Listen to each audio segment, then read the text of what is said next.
That's where they're the lone wolf actors in general. And so we have to get after that problem set. And I asked for Congress help in doing so. But speaking of Charlie Kirk, who was a very dear friend of mine. Charlie said, that there was no such thing as hate speech.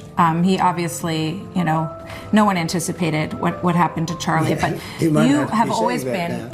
But speaking of Charlie Kirk, who was a very dear friend of mine, and then I was tasked with leading the nationwide manhunt to find the perpetrators involved. Of course, we were going to use every resource we have to find every single person involved. The only thing that I will say for certain is that we did not get an opportunity to fully investigate the potential for foreign links. I'm not saying foreign governments, but I'm saying foreign links. That was NCTC's role.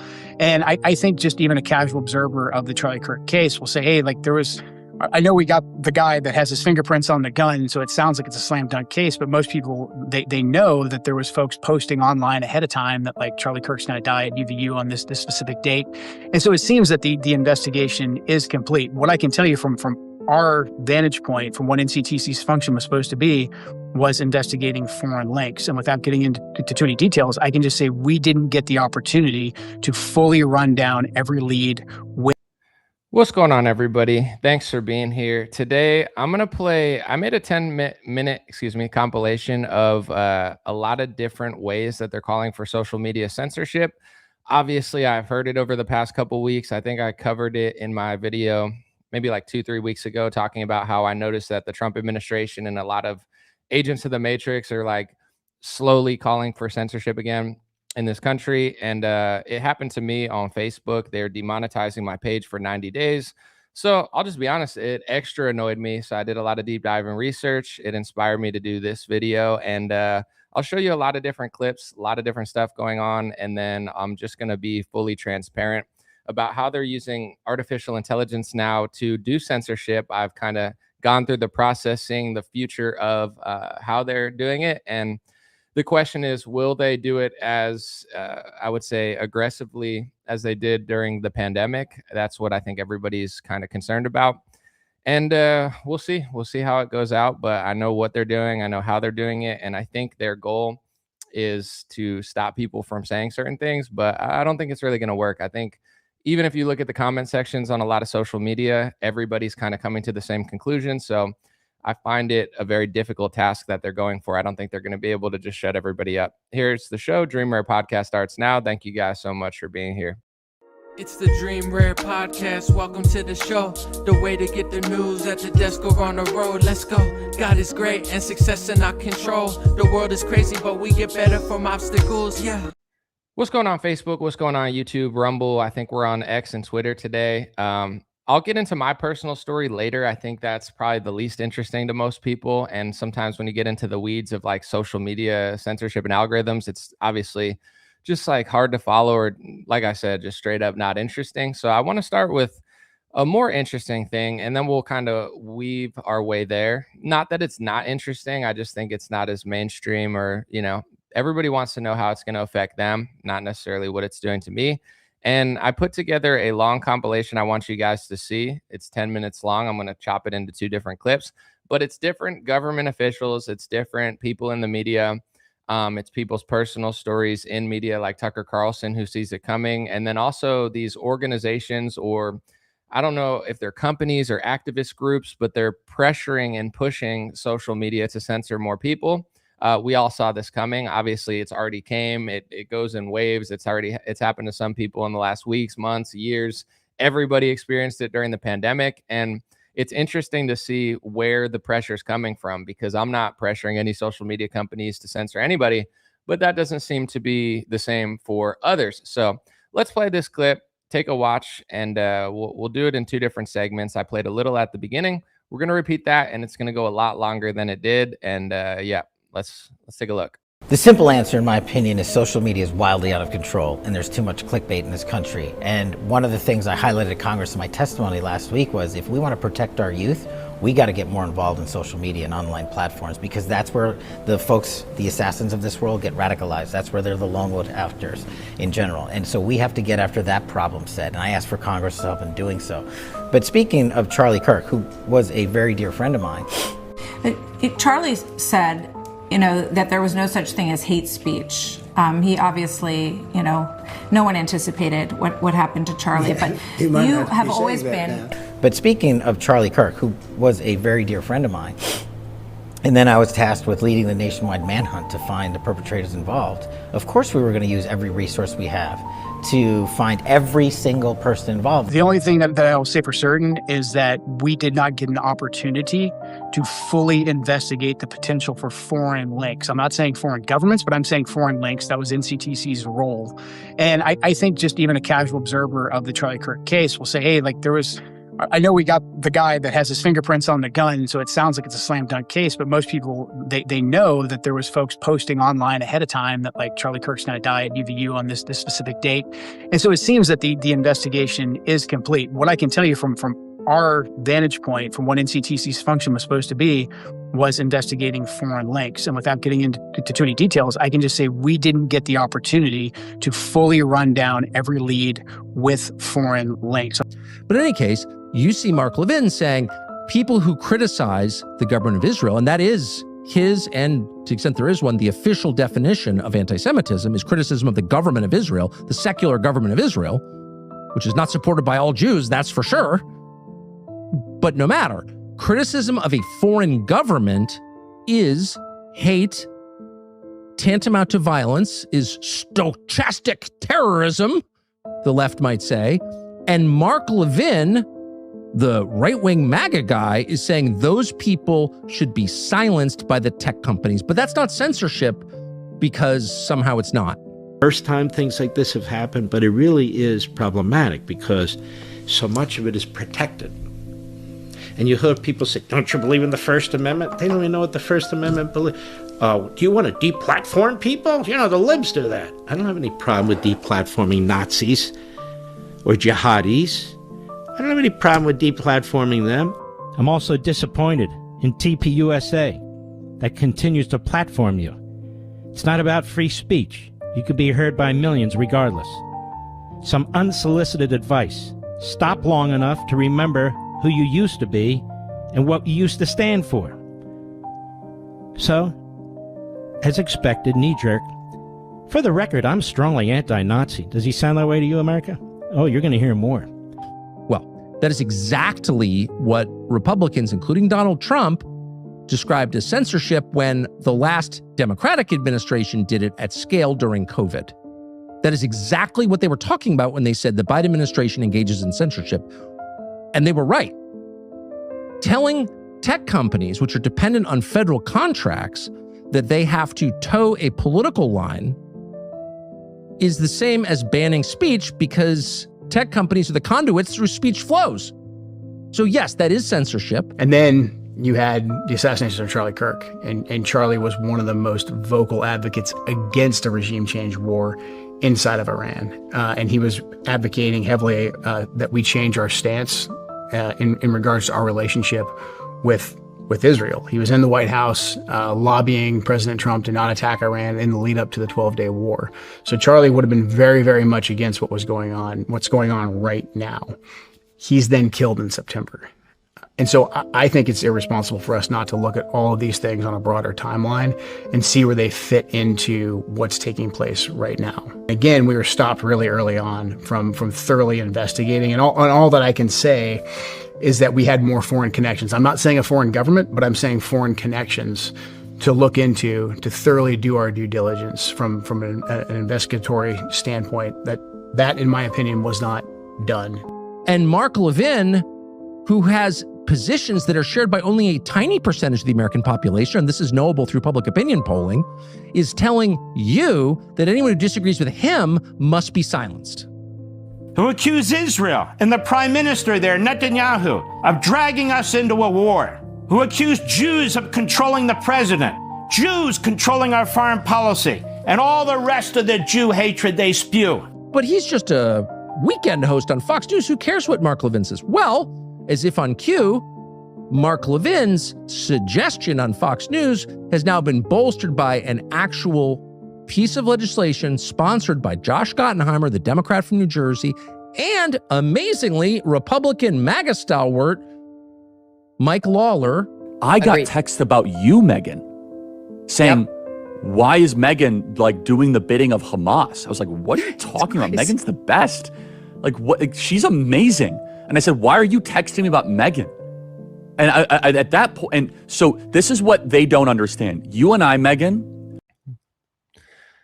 So that's the first part of it. I'm gonna show you this real quick. I saw Andrew Torba, who owns Gab. You know, they say, if you don't want to follow the rules of our social media, why don't you build your own social media? So I guess Andrew Torba of Gab did that. He tried to say the First Amendment matters more than censorship. And he posted this. He said, the Australian government has officially declared war on free speech, and they have threatened me with 12 months in prison for exposing their blueprints. I've been served with a production notice from their Royal Commission on Anti-Semitism and Social Cohesion. They are using expert activists to weaponize the definition of anti-Semitism by broadening it to include any criticism of Israel or globalist power structures. And I'm not going to read the whole thing, but you can see some sort of Royal Commission on Anti-Semitism and Social Cohesion sent him a letter. I'm not saying this is the only place the censorship is coming from, but I know my page got demonetized on Facebook for 90 days. I saw somebody on Twitter that I know is critical of Israel. They got demonetized on X. And it seems like there's a lot of people pushing from a lot of different directions, but especially a lot of pro-Israel people who are saying, you know, there's too much clickbait on social media, which is the entire internet. I saw Kash Patel say, you know, people are saying too much stuff online. I saw Caroline Leavitt say, you know, she thinks the reason people are coming after Trump is because of what people are saying online. I saw Trump say that he thinks people need to stop talking about the Epstein stuff because that's leading, you know, people's rhetoric is leading people to go do crazy stuff. And they're now pushing this thought process of like words equal violence and, you know, coming from a lot of different angles, but definitely I've always seen the anti-Semitism angle as a big one that they were going to push. Here's the second part of that compilation. And if you want the whole one, you just got to go to my X account at Legendary Energy. It's just right up there. Feel free to do whatever you want with it. Take clips if you want to react to them, share them elsewhere. I don't care at all. I just want people to see this stuff.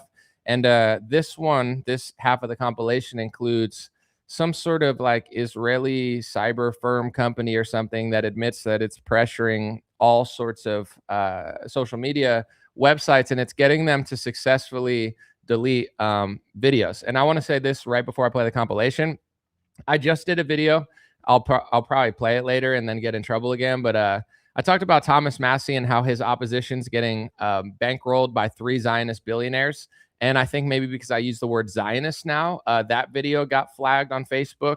They flagged that video. They flagged my video saying why I think the GOP is making a mistake, which was a long live stream that's still on YouTube. So for the first time in years, you know, they haven't touched my account or bothered it in literally years. I mean, maybe like little things here and there, but nothing like overtly that I even noticed. I don't really check my emails. And then, you know, all of a sudden it's like your account is not going to be recommended anymore. Actually, and then an hour later, it's like your account is demonetized. Your account's demonetized for 90 days. This is demonetized. That they just started coming after it was like notification after notification. And I tried to find specific pieces of content, and the only one I could find was my Thomas Massie video.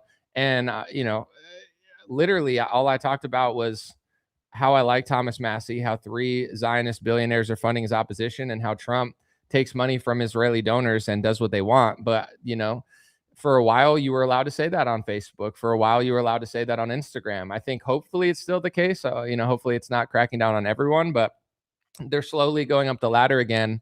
And I think they're trying to get rid of this on social media, which is wild because everybody in the comments says it anyway. So even if they take away people's money or delete their videos and all this sort of stuff, it's not going to stop people from saying and thinking it. So I don't, you know, like this is what they always do. They try to like ruin people's lives. I know the founder of Stop Anti-Semitism, she said like, you know, if we got to stop these people from getting jobs, like, you know, people liking them, like they literally just try to ruin people's lives. And, you know, it is what it is. You know, the Lord wants me to forgive everybody and love everyone. So God bless you guys. But, you know, a lot of people that aren't in the media and a lot of people that don't speak out publicly about Israeli and Jewish influence in America or the speech laws that people are trying to pass and the censorship, they don't realize how these people work. They are, I mean, all you have to do, well, I'll save this for later. But anyway, they work in tandem to basically put out smear stories about you, and then they use the smear stories and the labels that they gave you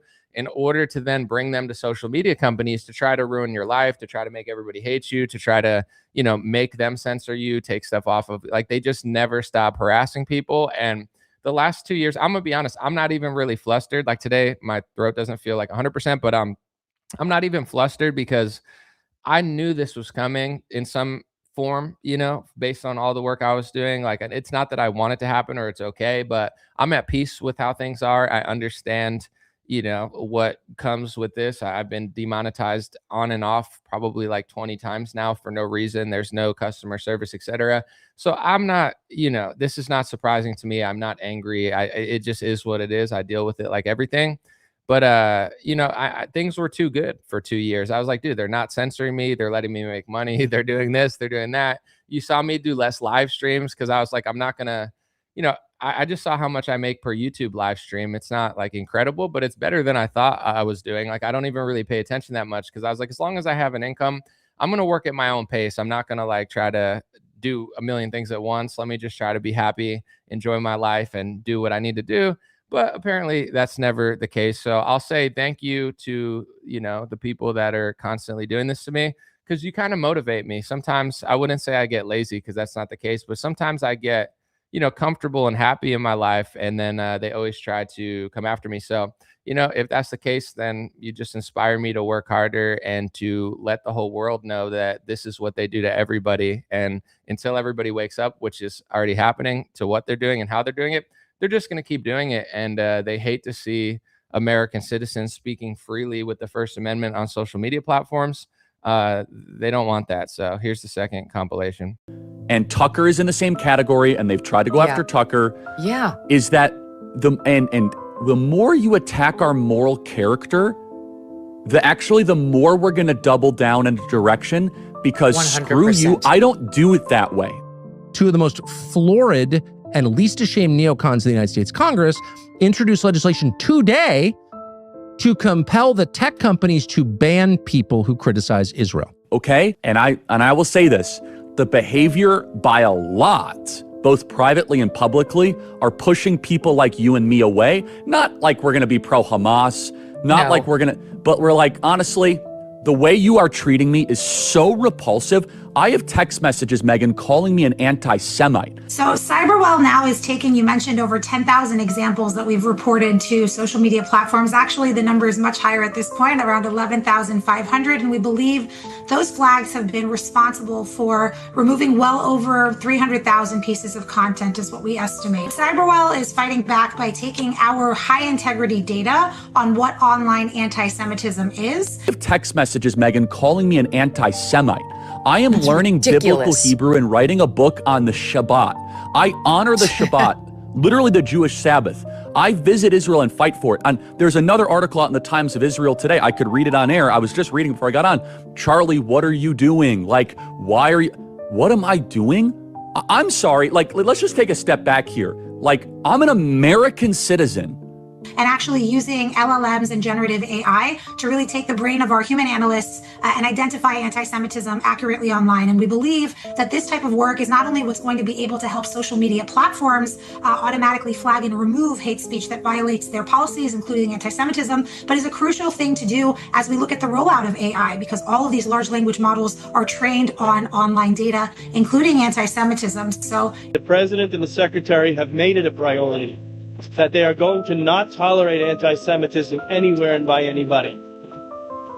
The amount of hate speech that we've seen during this time, I mean, it's off the charts. You look through social media, you see it even on television. The lines, they're not even blurred anymore, they're gone. How do you even begin to tackle such a phenomenon? In order to accurately make sure that that data is not being amplified and that bias isn't being created in these large language models or ChatGPT-like applications, you're going to want an expert like Cyberwell to come in and give you high integrity data and an AI application that can ensure that data isn't being amplified. Since Cyberwell started in 2022, we definitely have seen an increase in the rates of removal by the social media platforms when we started this work. Well, I think you have to have an understanding that first of all, in this country, we believe very strongly in free speech. It's the basis in our Constitution. And we also believe in the freedom of religion. You have to balance that, but you balance that in two ways. Europe has hate speech laws, probably some of the best on the books, but it's selectively enforced. So if you selectively enforce a rule, it's not going to have any effect whatsoever. And you can see how it's had no effect in Europe in monitoring and stopping the hate. The average rate of removal for reported anti-Semitic content was sitting at about 20 to 25% at best. Now that Cyberwell is working as a trusted partner directly with all major social media platforms, and because of the explosion of online anti-Semitism since October 7th, we do see that that average rate of removal has gone up to about 50%. So it's not necessarily the laws to mandate hate speech. We have to get back to having the media being accurate. Because if you take a look, when the New York Times had a story, and they had a picture of a malnourished child saying the famine in Gaza, and it was a medically sick child with a lot of history, and they had used other pictures from Yemen. According to a survey by the American Jewish Committee, only 1 in 3 Jews that experience online anti-Semitism actually take that extra minute to go ahead and report that anti-Semitism. I say if you've already been offended and have already been hurt by the content that you're seeing, take the extra minute and go ahead and report that content. It's absolutely crucial because every report and every decision by a content moderator actually feeds the algorithms of the social media platforms. So they're doing that, but once again, I know somebody said in the comment section, I'm getting tired of like seeing this stuff. So am I, but you know, they took away 90 days of my income. So unfortunately I have to talk about it. They just never stop bothering me. So can't stop talking about it. Anyway, here's the video. Maybe this will get me in trouble on Facebook again. Maybe these totally nice, awesome people that everybody just mysteriously doesn't like for some reason throughout history, because for no reason whatsoever. You know, maybe they'll get my whole account taken down over this. But here's the video I made about Thomas Massie, because maybe I used the word Zionist or billionaire. I'm not really sure what it was about this video, but I'm going to play it anyway. Here's one of the only 2 videos I saw that they flagged on my Facebook page. So they say, make original content. We want to see more original content. Okay, here's an original journalistic video. Oh, no, not that one. Oh, that's anti-Semitism. So you're not allowed to say that Jewish donors are paying politicians to do things for Israel. That breaks one of the anti-Semitism rules, literally. You read the definition. It's true. Of course, it's true. But hate speech is the truth, because the anti-Semitism rules are basically like, we're doing like, you know, maybe 4 out of 7 of these things, but don't say that we're actually doing them, or else you're doing hate speech. So here's the video that they took down. I posted it on Instagram as well. Here it is, folks. The most important election of this year is Thomas Massie versus 3 Zionist billionaire donors and the puppet plant they're trying to put in office instead of him. One of the billionaire donors opposing him gave hundreds of millions of dollars to Donald Trump and said she's talking in Israel with Epstein's former lawyer about the opportunity for Trump to run a 3rd term. Now I met Alan Dershowitz, and he said the legal thing about 4 more years, and I said, Alan, I agree with you, so we can do it. Think about Trump is such a good Israel lobby puppet. Why not run him again, right? One of Massie's other opposition donors was in Epstein's black book, and the last donates to AIPAC and LGBT causes. At least 95% has come from the Israeli lobby. So I'll give you their proxies. The RJC, which is the Republican Jewish Coalition, AIPAC, the American Israel Public Affairs Committee. Miriam Adelson, Paul Singer, and John Paulson went together. They funded a PAC called MAGA Kentucky, which is neither MAGA nor Kentucky. But Thomas Massie has a great rating when it comes to conservative constitutional votes in Congress. But politicians who have an F rating constantly get promoted and endorsed, because in the GOP and most of the Democratic Party and Congress in general, it's how good you are to the lobbyists. Recently, a lot of Make America Healthy Again Republicans and conservatives were upset to see over 50 Republicans vote to protect pesticide companies. I did a quick search. Almost all of them were lobbied by AIPAC. Their primary goal, AIPAC, is to get pro-Israel Israel candidates elected. That's it. Thomas Massie was one of the only congressmen against the lockdown. He tries to make the meat industry better, put origin labels on your beef so you could see if it came from foreign countries or where it's coming from, votes against foreign aid, for the First Amendment. But Donald Trump would rather endorse someone like Mike Lawler, who has a horrific voting record, in my opinion, and tried to pass the Anti-Semitism Awareness Act, which was so bad that Charlie Kirk called it flagrantly unconstitutional when he was alive, and Matt Walsh, who toes the line at Daily Wire, made a video about it and called it one of the worst pieces of legislation ever conceived. That's how bad it was. I could go on and on, but I'll just keep it brief. Thomas Massie is the best congressman in Washington. Number 2 isn't even particularly close. Either Kentucky sends a message that we can have even one politician who works for America and doesn't prioritize big pharma, pesticides, or Israel first, or Trump and his sleazy billionaire friends send a new message: MAGA is MIGA, and anyone who won't bow down and bend over for the Israel lobby, take AIPAC money, and listen to Trump's billionaire handlers isn't allowed in our party. All he does is suck off the Israel lobby, do his little YMCA dance, and brainwash boomers into voting for puppets like Lindsey Graham and this cornball they're trying to kick Thomas Massie out with. Let me know what you think in the comments. So that was my video, but I guess, 3 Jewish Zionist billionaires can bankroll millions of dollars into Kentucky. But if a goyim like myself, I'm just a young goy out here trying to make it, goy-nominally, makes a video saying, wow, I noticed that there's 3 billionaires who are obsessed with Israel, who pay politicians to do stuff for Israel, and they bankroll the opposition of politicians who prioritize America over Israel. I'm not allowed to say that anymore. I'm just a dumb goy in America who thinks I'm equal to a group of people that totally doesn't own anything. And, us goy can't talk about them owning everything. So anti-Semitism laws are here. They get to make millions and billions of dollars on casinos. His sons are doing like Kazakhstani mine deals and crypto schemes and all sorts of stuff. They sit on the boards of prediction markets. But if a young goy out here tries to do journalism, they just try to take 3 months of my income. Once again, it is what it is. Obviously it's not ideal, but I would never trade places with any of these people. It's like the way that they make money, the things that they do, they have to live a lie constantly. They're just mad at reality, nature, humanity, basic common sense, people that don't want them to blow children up in foreign countries. It's like, that's no way to live. So, I know why they're mad at me. They're mad at me because, I'm just doing so well. And they're just like, I don't get it. We have so much money. We have so much power. We pay everybody off. We lie about everything. We cry hate speech and anti-Semitism every 2 seconds. And we still can't outperform these people. What's wrong? Like, why? I don't get it. Well, I'll play another video. I got 3 videos here for you. Here's the one real quick of just like my story of what happened basically. And they won't tell me exactly what I did. I got to talk to artificial intelligence, just speculate. And they said, maybe a human will get back to you. Keep in mind too, before I play this clip, and this is not to say that I need to be treated so specially, because at the end of the day, they should treat everybody good. Like if they delete your grandma off of Facebook and she has a bunch of kid pictures there, that's just as screwed up as taking away my money. I mean, it's like evil what some of these companies do.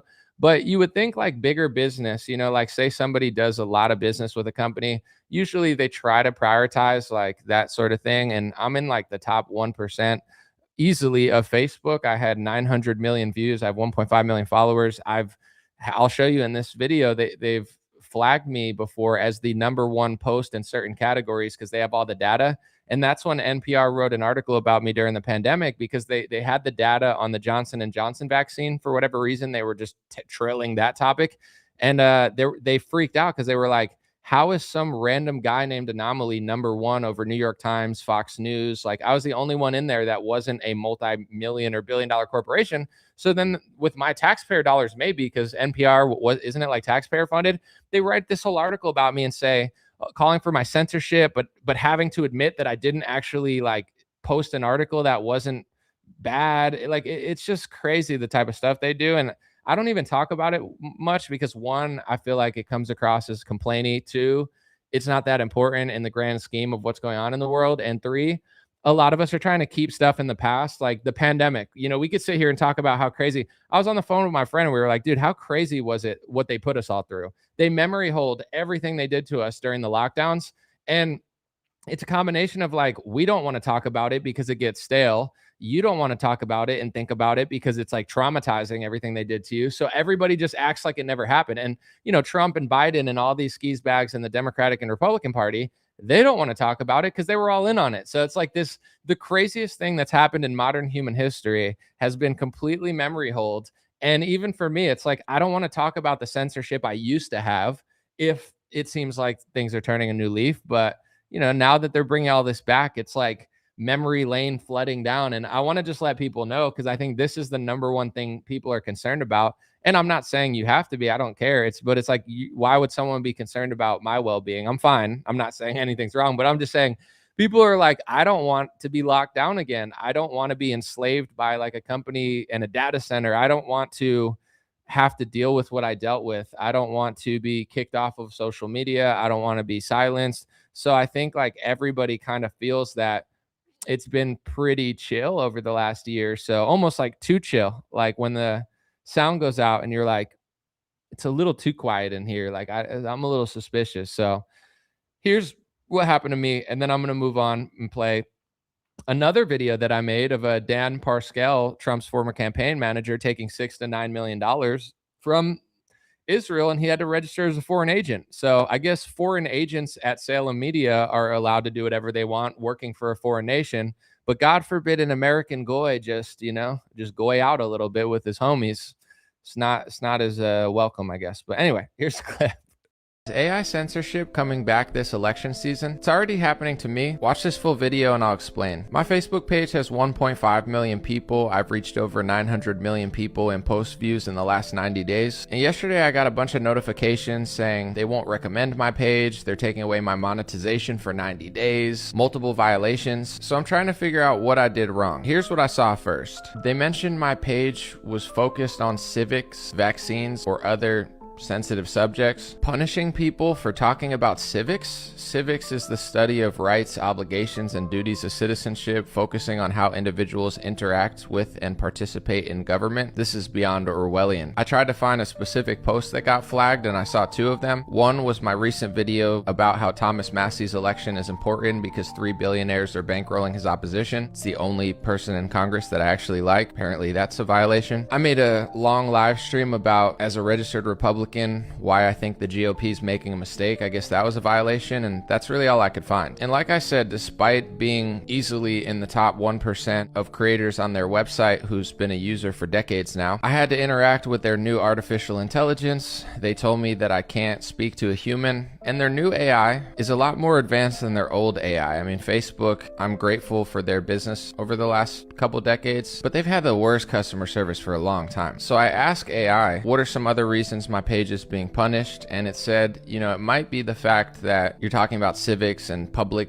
discourse or whatever, and that's why you got a longer suspension of 90 days for monetization. That's 3 months with no pay, by the way. But then they said, I think it's maybe that your content is not original. So then I challenged it. I said, if Trump posts on True Social and I want to be 100% accurate as a news reporter, and I just screenshot Trump's post and share it because that will show you exactly what he said, the capitalization, word for word, it'll be 100% real. I'm likely to get punished because that's not original content. But if somebody paraphrases Trump, misquotes him, uses a copyrighted image that they literally don't own, puts their watermark over a quote that's not even real, and shares it, they're more likely to not be punished by AI because it'll read and be scanned as original content. And for the first time in a long conversation, Facebook's AI agent wouldn't answer me. It said, I can't help with that. I think it's because it was probably embarrassed to admit that I'm right, and they're incentivizing people doing the same thing that everyone's doing, just slightly changing it with a picture that they don't own, most likely, and their logo over somebody else's quote, which I find a lot cheesier than just showing you their tweet or True Social post raw, which built in has where you can find it. And real quick, the weird thing is Instagram isn't paying most creators for video posts. They're incentivizing people to do carousel posts and picture posts. So if you spam 30 picture posts a day,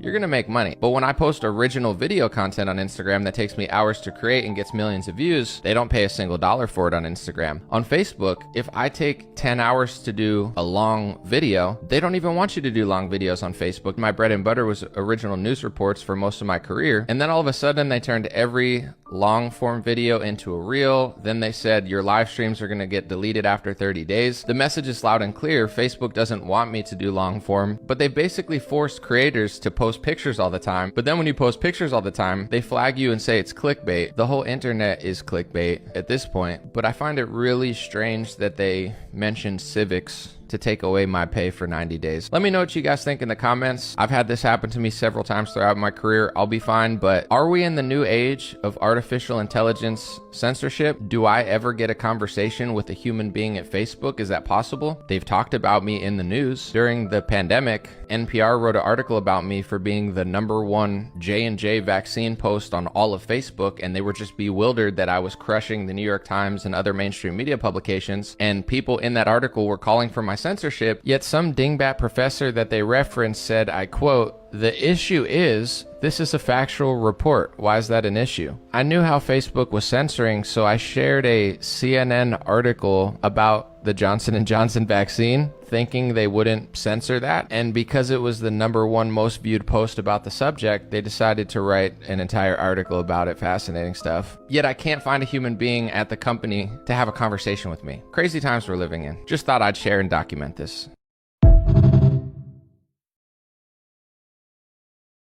Someone in the comments said, you had a good run, dude. Take the money and move somewhere quiet.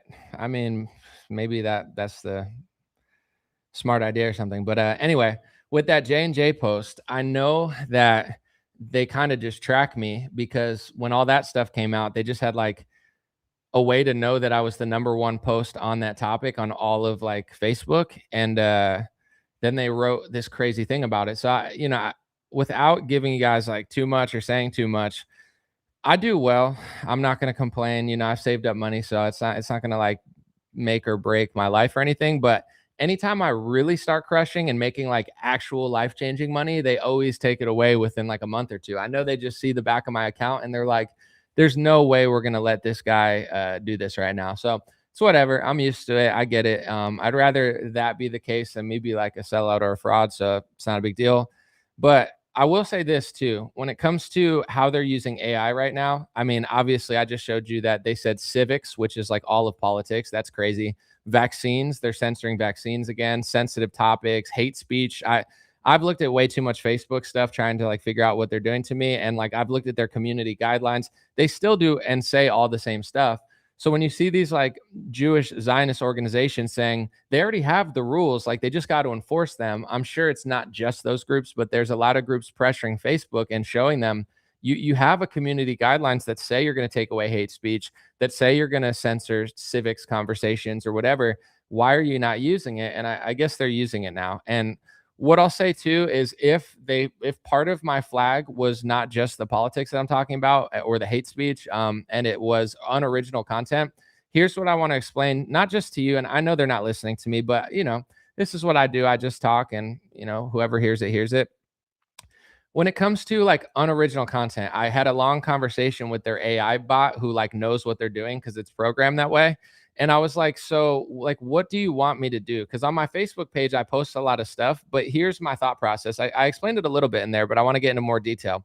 If Donald Trump says something, or Randy Fine says something, or Mike Huckabee says something on Twitter or True Social, wherever they use it, like most people are just reframing it. They're putting it in a picture they don't own that's copyrighted. They put their watermark on it. A lot of people are quoting it like that. I find that like 50 to 70% of people sharing stuff nowadays, they're not even quoting it real.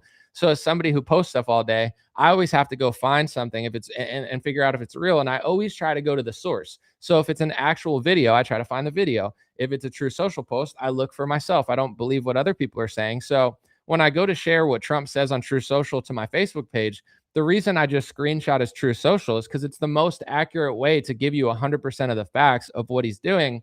But Facebook will then scan it. They admitted that they're doing this to me. They said they're scanning all of Facebook. And let's just say I post it and 100 other people post Trump's True Social. It'll punish everybody for doing that and saying, hey, this isn't original content. But it's what the president of the United States said on True Social. So when you're doing the news and you're reporting what Trump is saying, you don't want 1,000 original pieces of content if people are reporting that, because if someone, like I said, misquotes it, takes 1/8 of it, frames it, puts it on a Trump picture that's a Getty image that they don't even own, that they used to get sued for, and then they put their little symbol on it. Facebook reads that and says, oh, that's better than that because that's original and that one's unoriginal. But the reason that one's unoriginal is because it's the actual thing that's 100% factual. So obviously no one gives a fuck about what I'm saying. Excuse my language. It's not like Facebook actually cares or anybody actually cares about being good at what they're doing or using AI for the right reasons. So I guess I'm just talking to you and myself. But what I'm trying to, like, if I could actually have a human piece of conversation, a human conversation with a human at Facebook, it's like you're programming this AI to basically, like, now when I get my page back, if I, like I said, they won't tell me what I actually did, but if it wasn't politics, which I already know it was partially my politics because I saw the videos they flagged, but let's just say they say you're posting too many unoriginal content. You're showing tweets, you're showing True Socials, you're showing what other people are saying and like literally quoting them accurately by showing the exact thing. What you have to do is make that original. Literally what I would be doing is taking that, chopping it up, putting it on a picture, and then just trying to trick AI into thinking it's original when it's not original. I'm reporting the news. Yes, I make original videos. I make original reels. Like I do a lot of original stuff. But when I'm posting picture posts and the news through picture posts, the idea is not for me to create something. Like, I'm just trying to show people what's going on. That's what every news source does. So they're trying to allegedly crack down on originality, but when it comes to what the truth is, sometimes it's like the exact thing. So it's all a little interesting. I would say I mentioned it a little bit in that video, but during the pandemic, all I did was make original videos. I never did picture posts because I was like, whatever. And then they started deleting my original videos. They took away my monetization. They took away my money. So when I make original videos, they don't want me to do original videos because my original videos threaten their narrative. So clearly that's not what they wanted. Then they moved to Instagram Reels and these short form videos, right? So I started doing those, but I'm still doing my long form Facebook lives. And then Facebook tells me, because that's where I have my biggest audience, they say, hey, sorry, we're going to turn every live stream into a reel. And then in 30 days, we're going to delete your live stream. So I make original live streams. That's how I made my living for 5-6 years on Facebook. And then Facebook says, we're not really a live stream company anymore. Okay. What kind of company are you then, since you don't want my live streams? And that's literally how I've made a bunch of money on your website. Oh, you want me to post pictures? So then I start posting pictures because they're telling me post more pictures. As I told people on Instagram, like, as a creator, it makes no sense what they're doing. If I get a video on Instagram that gets 100 million views, I'm not saying I need to be paid for it because I posted on Instagram for 15 years, never made $1. I had to sell my own merch and stuff. But in general, now they're paying, but they're not paying to post videos. They're paying to post pictures. If I sat and every day I just posted and spammed 20 to 30 random news stories, Trump articles, whatever on my Instagram page, I'd make hundreds of dollars a day. I've done the math. I could figure it out. I tried it one time with a Pope post and I think I made like $11 and it didn't even get that many views. If I did that 20 times a day, it's $200. But if one of the things takes off, I might make $500 a day just posting dozens, or I could post 100 pictures on Instagram and probably make like $1,000 a day. So, on Instagram, I never did that because I feel like it doesn't make sense. I'm like, I'm not a professional picture poster. So I make original videos. That's what everyone knows me for. But you don't pay me to make original videos. You want me to post pictures. I don't do it on Instagram because I think it's corny. I do it on Facebook because whatever, that's what everyone's doing. And then they tell me it's not original. It's like, obviously they're lying, but this is kind of just my retort. Ethically, if they're actually trying to like make the internet better, I would rather see 1,000 of the same Donald Trump True Social, if it's 100% accurate, than 50 retards who just take what he said, misquote it, mistweet it, warp it, and just basically put it through some sort of AI thing and say, hey, take this and make it look original to trick AI. That's what's going on now. And basically, they've decentivized me from showing people the truth. I'm not acting like, if you follow me on Facebook, it's not like I'm reinventing the wheel and I'm not trying to act like I'm doing something so special. But every time they switch their rules, I try to be the best I could be. Like, I try to be the most honest news reporter. I try to do great journalistic pieces. And if I'm going to just post pictures, I want to be the best Facebook page. I mean, it's not like I need to be number one. I don't really care like that, but I'm not trying to do a shitty job. So it's like, if you follow me on Facebook for the last couple of months, a lot of the discussion, even though it's not necessarily like what I came up with, I'm seeing what's out there, and then I'm trying to show people the facts. Every time I posted about the war in Iran, I made sure it was 100% true. If something Trump said, it's what he said. If it's what Marjorie Taylor Greene said, like, it's never fake. It's always real. Even if it's what Mark Levin is saying, I don't agree with it, but that's what Mark Levin actually said. And a lot of people on social media, they're constantly misquoting and misattributing what's going on. Like I said, I'm always on Twitter trying to find stuff. I always try to run it through a scan, and I'm like, did Netanyahu really say this? Did Trump really say this? Is this real? 50% of the time they're like, no, they're fake. That's a fake quote. This person's caption is not true. Like, it's like no one's doing it accurately. So I was trying to, I'm not doing like the most important work in the world, but it's like, it's accurate. If you're on my page on Facebook, it's real. That was my goal. My goal was not to take a copyrighted image I don't own, put a fake quote over it, put Marjorie Taylor Greene's face on it, put an anomaly logo to trick AI, and then be like, this is original. There's nothing original about it. It's just a less raw form of what I'm doing. And once again, I'm sorry if this comes across like condescending or braggy, but I know just following people on social media, it's like I'll post something on my Facebook page and then everybody copies it like 6 hours later. Some people just have employees just scanning my page to just take it and then re-upload it completely. I don't care. I don't own anything, especially if it wasn't from me and the source is some politician or Trump or something. But at the end of the day, like, I was moving the needle, and a lot of conversations that I wanted to have, everybody was having because they just do what I was doing, which is totally fine. I don't care. But it's like, now they don't want me to do that. It's like, all right, what do you want me to do? You want me to do that? You want me to post a big fat face of Trump and say, wow, Trump almost saved the country. Whoa. And then put like a green square around it and then put a Dream Rare logo in the bottom. And then AI scans it and says, wow, that picture's never been posted before. But if I post the actual quote, now I'm getting in trouble for unoriginal content. It's like, once again, it is what it is. I've lost an exorbitant amount of money in so many different ways. At this point, it's laughable. I would say during COVID, I'll just be honest with you guys. I probably shouldn't be this honest, but I don't really care. I easily lost 6 figures in demonetization and censorship at different times. I had like $8,000-9,000 a month at one point just in subscriptions, not even counting my video revenue. And at my height, when everybody was subscribing to me on Facebook and Patreon and all this sort of stuff, because they were like, wow, Anomaly's such a great journalist.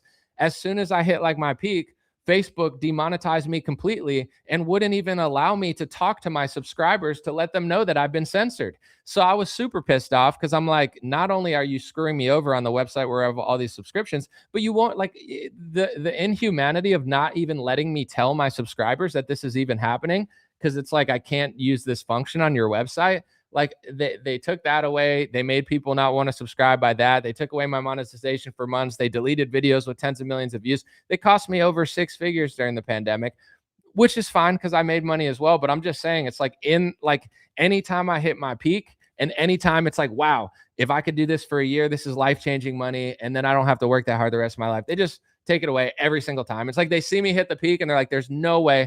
The last time, it had nothing to do with unoriginal content. It had nothing to do with posting picture posts, because I didn't post picture posts. I was making, in my opinion, some of the best journalistic videos during COVID that were 100% factual, and they still got rid of them. And I believe, I don't know for sure who did it, but I believe that the US government very likely, either under the Biden administration or certain billionaires, they specifically requested for my videos to be taken down, right? Once again, I can't prove that this is true, but like, I'm not saying this just to brag. I'm just letting you know, they knew who I was. I literally, when they did their data scans, I was coming up #1 in certain categories, above New York Times, above Fox News. I was #1 in the entire world on the biggest social media platform man has ever seen. Like, I don't even care. Take my money. I don't, that's like, I'm like Michael Jordan out here and I have no help, so I don't take the money, take this, take that.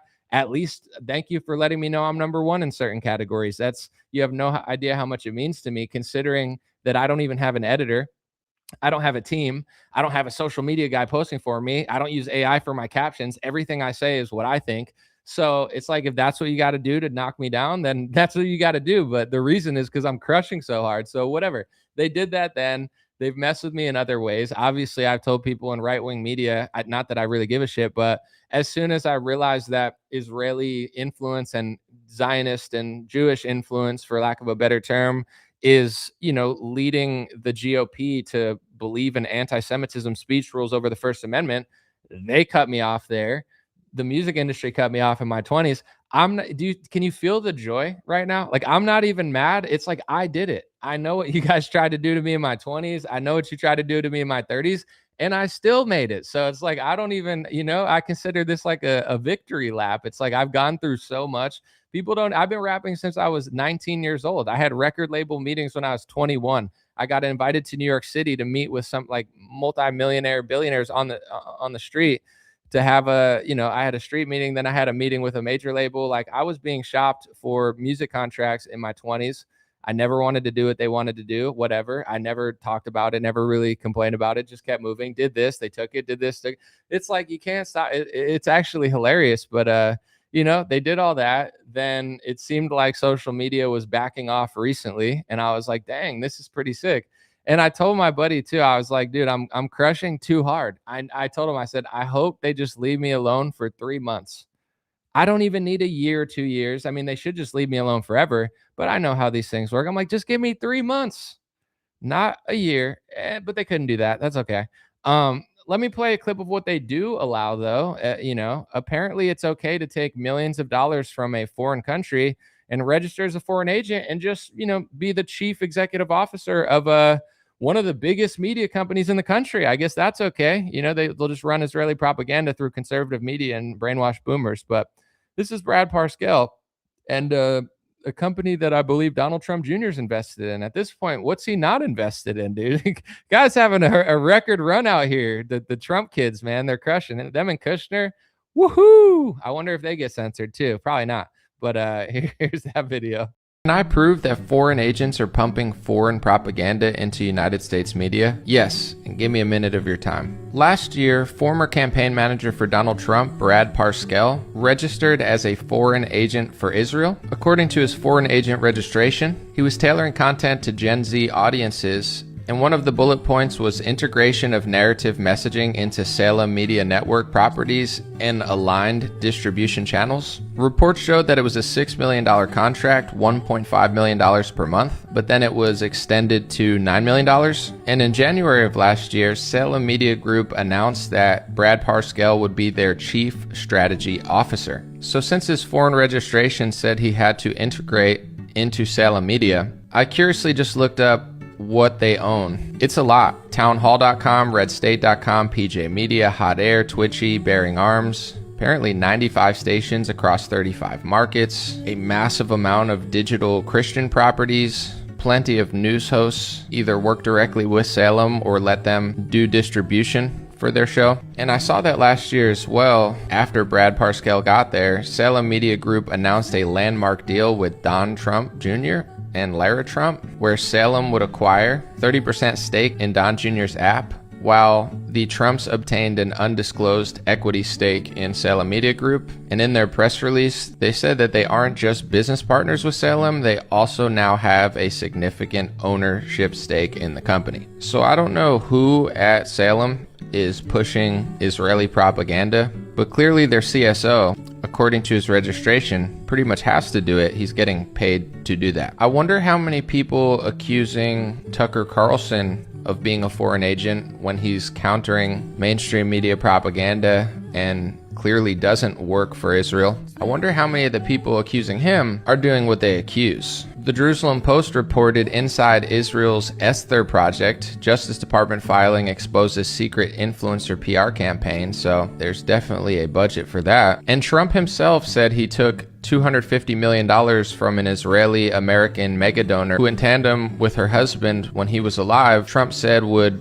aggressively ask him to do things for Israel. That's really all they ever ask for, and Trump does things for Israel for them, and Trump even said he thinks that she probably likes Israel more than America. Miriam gave my campaign, indirectly and directly, $250 million. I think they had more trips to the White House than anybody else I can think of. Her husband was a very aggressive man, but I loved him. And what he did is he fought for Israel. That's all he really fought for. What do you love more, the United States or Israel? She refused to answer. That might mean Israel, I must say. But nothing to see here, folks. Just politicians and political media selling out our country. No big deal, I guess.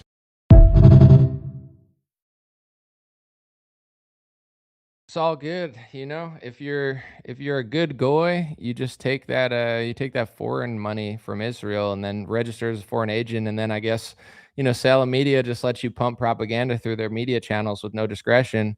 But if you actually prioritize America over Israel, then and the speech laws, they just don't like you. So it is what it is, but I'm just going to keep talking about it. So I would say thank you guys for messing with my business again, economic warfare to some extent. But it just inspires me. Now I'm just going to work even harder to let everyone know what you guys are doing to this country and the world. So it's whatever. I'm going to hang out for a little bit and answer some questions. I might do some more live streams too, because if Facebook's going to do me dirty like this, I'm probably going to use YouTube more. I like YouTube. I just kind of got burnt out doing live streams every day, but I do have a plan later this year. I have somebody that I really want to work with me, and I want to just get a formula, because if you have the right team around you, it's easy to talk and have fun and stuff. So I have an idea to do way more videos and way more original content anyway. But even in the meantime, I'll have extra time on my hands, because I'm not just gonna post on Facebook when they won't even have a conversation with me. I have billions of views this year on my posts. I'm one of the biggest pages in the world. They write articles about me, trying to censor me. Yet you can't even let I can't even have a conversation with a human. Like, imagine if you're a boss, and like I said, I'm not saying this to complain. I'm just letting you know. Imagine if your boss said, we're not going to pay you for 3 months. We're not going to explain why. It could be one of these 10,000 things. Talk to this AI agent. He'll tell you that maybe we'll get back to you in 20 days. Maybe we won't.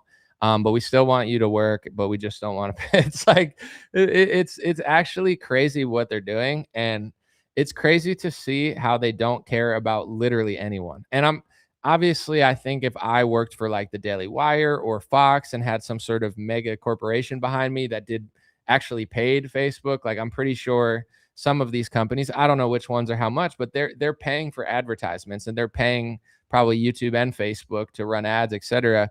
I don't do that. So I don't really have representation. I don't work with anybody. So I'm sure they do answer somebody, but it's just not me.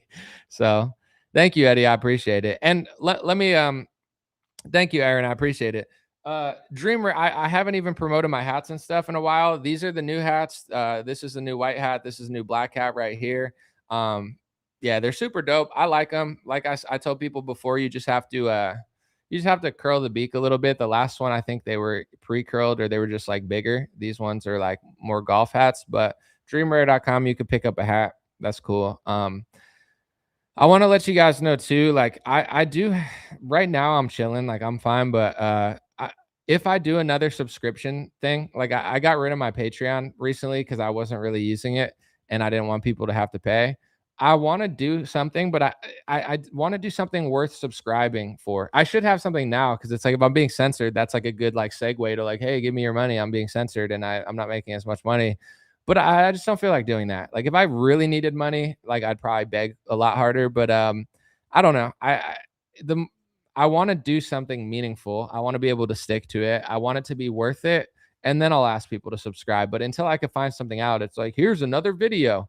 Oh, thanks, Anomaly. I don't have enough videos in my life. I'm just surrounded by videos. It's like, do you really want another video? Do you need a private podcast? I can't, I don't I can't sell something that I don't like, and I don't like that idea anymore. Like, I want to do something cooler. I want to maybe start a business where I have like an actual product. I mean, I have the hats and stuff, but I'll figure it out. This gives me a lot of time to think about it. And just to let you guys know too, like the whole hat and merchandise company, I never had hat and merch, and I never cared about it that much, because I was like, whatever, I'm making money, and I'm not like trying to like scale everything like I'm Bill Gates or something. But then when Facebook took my money away for like a month or two, or however long they did during the pandemic, I was like, I need to figure out a way to make money, or else they're going to take my voice away. So then that's why when I started this hat company, was as soon as they took my money away. So I always find creative ways to get around it. And at the end of the day, it's like, they want me to stop talking. They want me to stop being honest. And, it's not going to happen. So it's whatever. That's like what they want. And I would say, to be optimistic about stuff, like, they can do whatever they want to whoever they want. I mean, obviously, I don't think it's a good idea, but it's not going to stop the wave of people waking up. Like if you look at Instagram comments, they're incredibly honest most of the time. Like, everybody knows now. So it's like, yeah, I'm a big figure on Facebook or whatever, but everyone knows what I know. Like it's not like I'm gatekeeping this topic. Everyone knows. Everyone talks about it. Most of the country under 40 thinks what I think on these topics. So what are you going to do? You could do whatever you want to do, take money. It's like, it's not going to stop it. It's such like subversive, desperate tactics, but I kind of look at it like a blessing and a message. It's like anytime this happens, even though it's like devastating, like to most people, like if you knew how much I'm losing because of this, it's actually disgusting. But I don't even care anymore. I'm like, if you had an option, it's like, would you rather be me? And this is weird to say because now it's like getting weird, but it's like, would you rather be someone who has their moments, loses it at certain times, but maintains their integrity? Or would you rather be a guy who worked for Trump who takes $9 million from a foreign country and has to register as a foreign agent? It's like, bro, if that's how you have to make millions of dollars, count me out. Like, that's embarrassing. It's not only embarrassing, it's anti-American. Like, it's disgraceful. Could you imagine being like, hey, you're going to register as a foreign agent? It's like, bro, work for your country, you piece of garbage. Like, it's just crazy that that's the world we live in. But, I'm a Christian. I don't talk about it all the time. And one, I'm not a pastor. Also, it is what it is. It comes up when it needs to. But I think as a Christian, as someone who believes in God, you have to understand this stuff. Not that it makes it okay and that you stop working towards what you want, but it's like, I understand that right now you make more money working for pharmaceuticals. You make more money selling out to foreign nations. You make more money working for the Israel lobby. That's how you can get your money in this world. But, women's make OnlyFans accounts and they make more than most business owners. And not shaming anybody. I'm just saying it's like, that's the world we live in. So, there's going to be a lot of ways to, if that's what your goal is, if your goal is just one thing, then that's how you get that. But if your goal is something bigger than that, then you have to roll with the tide, And for me, I think another thing that makes this not that disappointing to me is that, it is disappointing, don't get me wrong. However, I was super, super broke in my 20s. And it's like, I feel like my life could have went a totally different way. Like, I feel like I could still be completely broke. I could have ended up dead. And like, you know what I'm saying? Like, I don't know. I was really broke, and I was in Los Angeles and I had no car and I walked the streets, and not like a streetwalker like that. I wasn't selling my body, but you know what I'm saying? Like, I walked to work, I took bus to work, the train. Like, my life could have ended up so many different ways. And a lot of times people that do it independently, whether it's music or news, like sometimes they have like a really sad ending or they never get to a certain place. So the fact that I was able to do what I wanted to do, and like I said, my story for me personally, it started way earlier than most people that even saw me for the news. Like I've lived multiple lives where I had like a whole other 7-year music journey that people don't even really know before. I still do music, but you get what I'm saying? So to go through all of that, to struggle for so long, and then to still like make my own business out of it and be able to do it for 10 years, it's like I'm more grateful than I am like entitled to anything, where it's like, anything could come or go at any time. Like, they could do anything to you on social media. Not that I would be happy about it, but I've had a great run. I'm going to continue to have a great run. I'll deal with this just like I always have. And it's like, I think that's the pro of I don't know, if you have everything at first, I don't think you ever appreciate it. But I have a long appreciation for everything that's happened due to like my long struggles to even get here. So it's like, you could take it away for 3 months, 6 months, a year. I wouldn't want that to happen. But if they did, then now I just have to figure out something else. I take it as a message. It's like, okay, well, don't rely on this company that clearly hates you and probably works, with the government to some extent. And here's the weird thing about Trump is like, it's not just Biden's administration who wants like censorship and stuff. It could be Trump's administration. His administration could be pressuring Facebook to crack down on anti-Semitism. They're doing it on everything else. Kash Patel, Caroline Leavitt, they're all mentioning these things. Oh, like Cash Patel mentioned clickbait or something. It's like, what does clickbait have to do with radicalizing liberals that hate Donald Trump? It's clickbait doing that. What, like, can you get more specific? Like, clickbait's like a cat video. It's like meow. It's like, oh, I'm radicalized because of a cat. It's like everything is clickbait. The word click means to click. The word bait means like you're trying to lure somebody in. That's what everyone's doing. Every New York Post article is clickbait. Every tweet is clickbait. Every post is clickbait. You almost have to do that, because say you're on Instagram, the algorithm wants it to be addicting. So in order to get, no matter how many followers you have, it doesn't even matter at this point, no matter how many followers you have, you put out a video on Instagram or TikTok, the algorithm is trying to see, it's running like such fast equations that people don't even know in many ways. But one of the ways is like, how long do people watch this? If we send it to 100 people, are they engaged? And everything you're seeing is to engage you, because they have an equation to keep you on their social media as long as possible. That's why it feels addicting, because it is addicting. They're running math equations and science equations and algorithms to figure out how to scientifically keep you on the app for as long as possible, so they could jam as many ads down your throat so they could make as much money as they possibly can. I don't know if it's true, but someone's like, Anomaly, they're running ads on your videos right now. Well, then they're just keeping the freaking money. I don't know how to turn it off, but are they running ads on my Facebook page? Because I'm making 0% of that now. On YouTube, I think it's 50-50 or something. I'm not really sure. YouTube keeps half, I get half or something. Like, every website has an equation. Facebook demonetizes me, still runs ads on my page, and then just keeps 100% of it.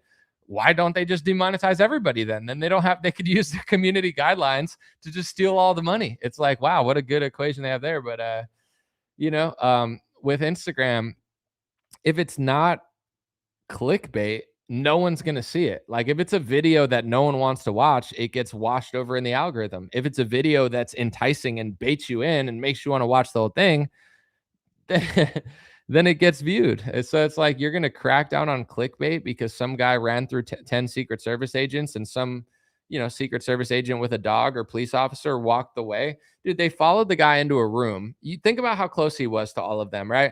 Did you see that video? The police officer, the Secret Service agent, follows him into a room. The dog knows that something's suspicious with the guy.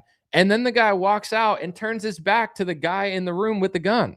Like, I'm sorry. And then didn't TMZ put out a story that they caught some Secret Service agent like jerking off or something in public, and he got fired on the job? Like, it's like, who are these people? You know, like, what? Like, and then Trump has no problem with Secret Service. It's like, yeah, I'm not telling you to shit on the people that are protecting you, but at the same time, like, a guy walking into a room with a dog, finding the gunman and being like, oh, not only am I going to walk out, but I'm going to turn my back. Dude, I'm not even a freaking, Secret Service agent or police officer. If I did that and like something was suspicious, I'm not turning my back and being like, all right, let me put my back to you and just walk the other way. Bro, you're a freaking police or Secret Service. Like, what are you thinking, turning your back to somebody that you don't know who they are in a room close to an area that they're not supposed to be?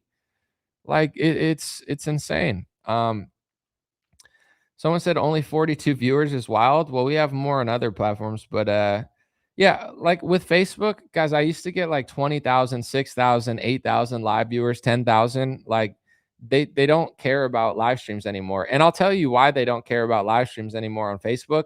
It's a money equation for them. They make more money in pictures and reels, but really it's the picture post. That's why they want everyone to post pictures. So they're just like, screw, who cares if Anomaly and other people have a big following through live stream? We're not a live streaming platform anymore. So there's no incentive for them to even show my audience. YouTube, Rumble, these are places that care. Twitch or whatever it is. Is it Twitch? Is that one of them? Something like that. These are platforms that want you to live stream. But as far as like Facebook, they're not showing anybody. Same with Instagram. Like, Instagram used to like really care about it. Everything's money with these people. Like, when live streams first came out for Instagram, live streams were so cool. But now like, even on Instagram, they want you to post pictures because they've determined, I believe, that if you scroll through carousel posts on Instagram, like when someone posts 5 or 6 pictures, they make more money in ads. So this is how everything's running on the internet. It's like, wow, picture posts are making more money than ads. Let's tell everybody to post pictures on Instagram, even though nobody wants to see it anymore. Oh, live streams make 1/30th of the money for us that a Instagram reel does. Let's stop showing people live streams. It's not something to complain about necessarily, because then you just move to another platform or do something else. And and then it's like whatever. But even for this, like, I don't live stream as much as I used to, and I don't make the type of videos that I used to.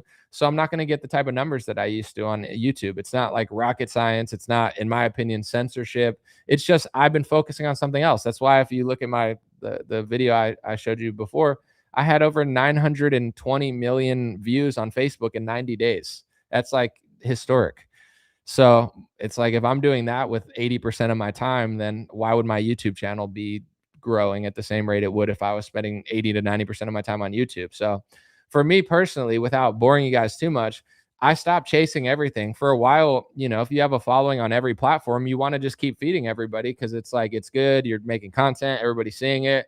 But at a certain point, I'm like, I'm not like a machine, like it used to be easier than this. Now, what they're doing is just stringing us all along, including the consumer.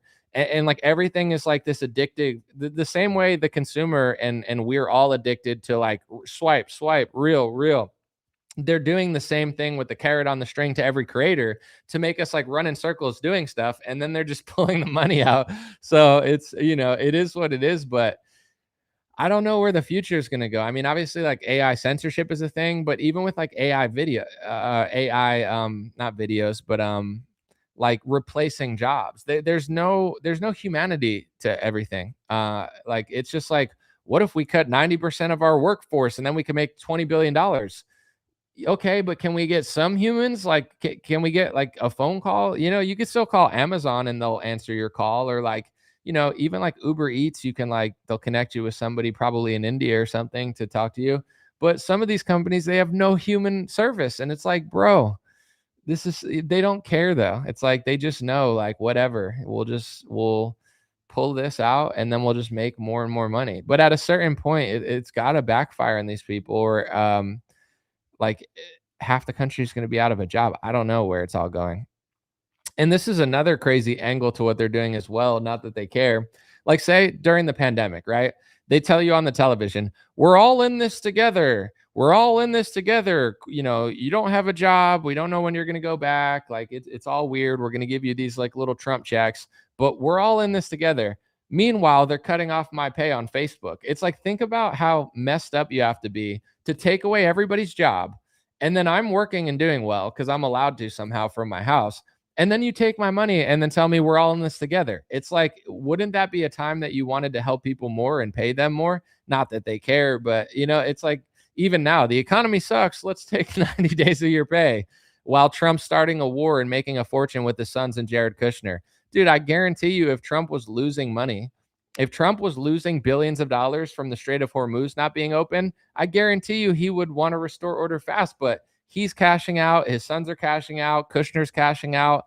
It's easy to not give a fuck about numbers going down when your numbers are going up. It's like, that's what's going on now. So it's like, we're being literally run by billionaires who don't care about us, and they're being puppeted by more powerful billionaires who literally hate us. So there's a lot of angles to what's going on. Unfortunately or fortunately, I've learned way too much over the last decade. But there's a combination of money.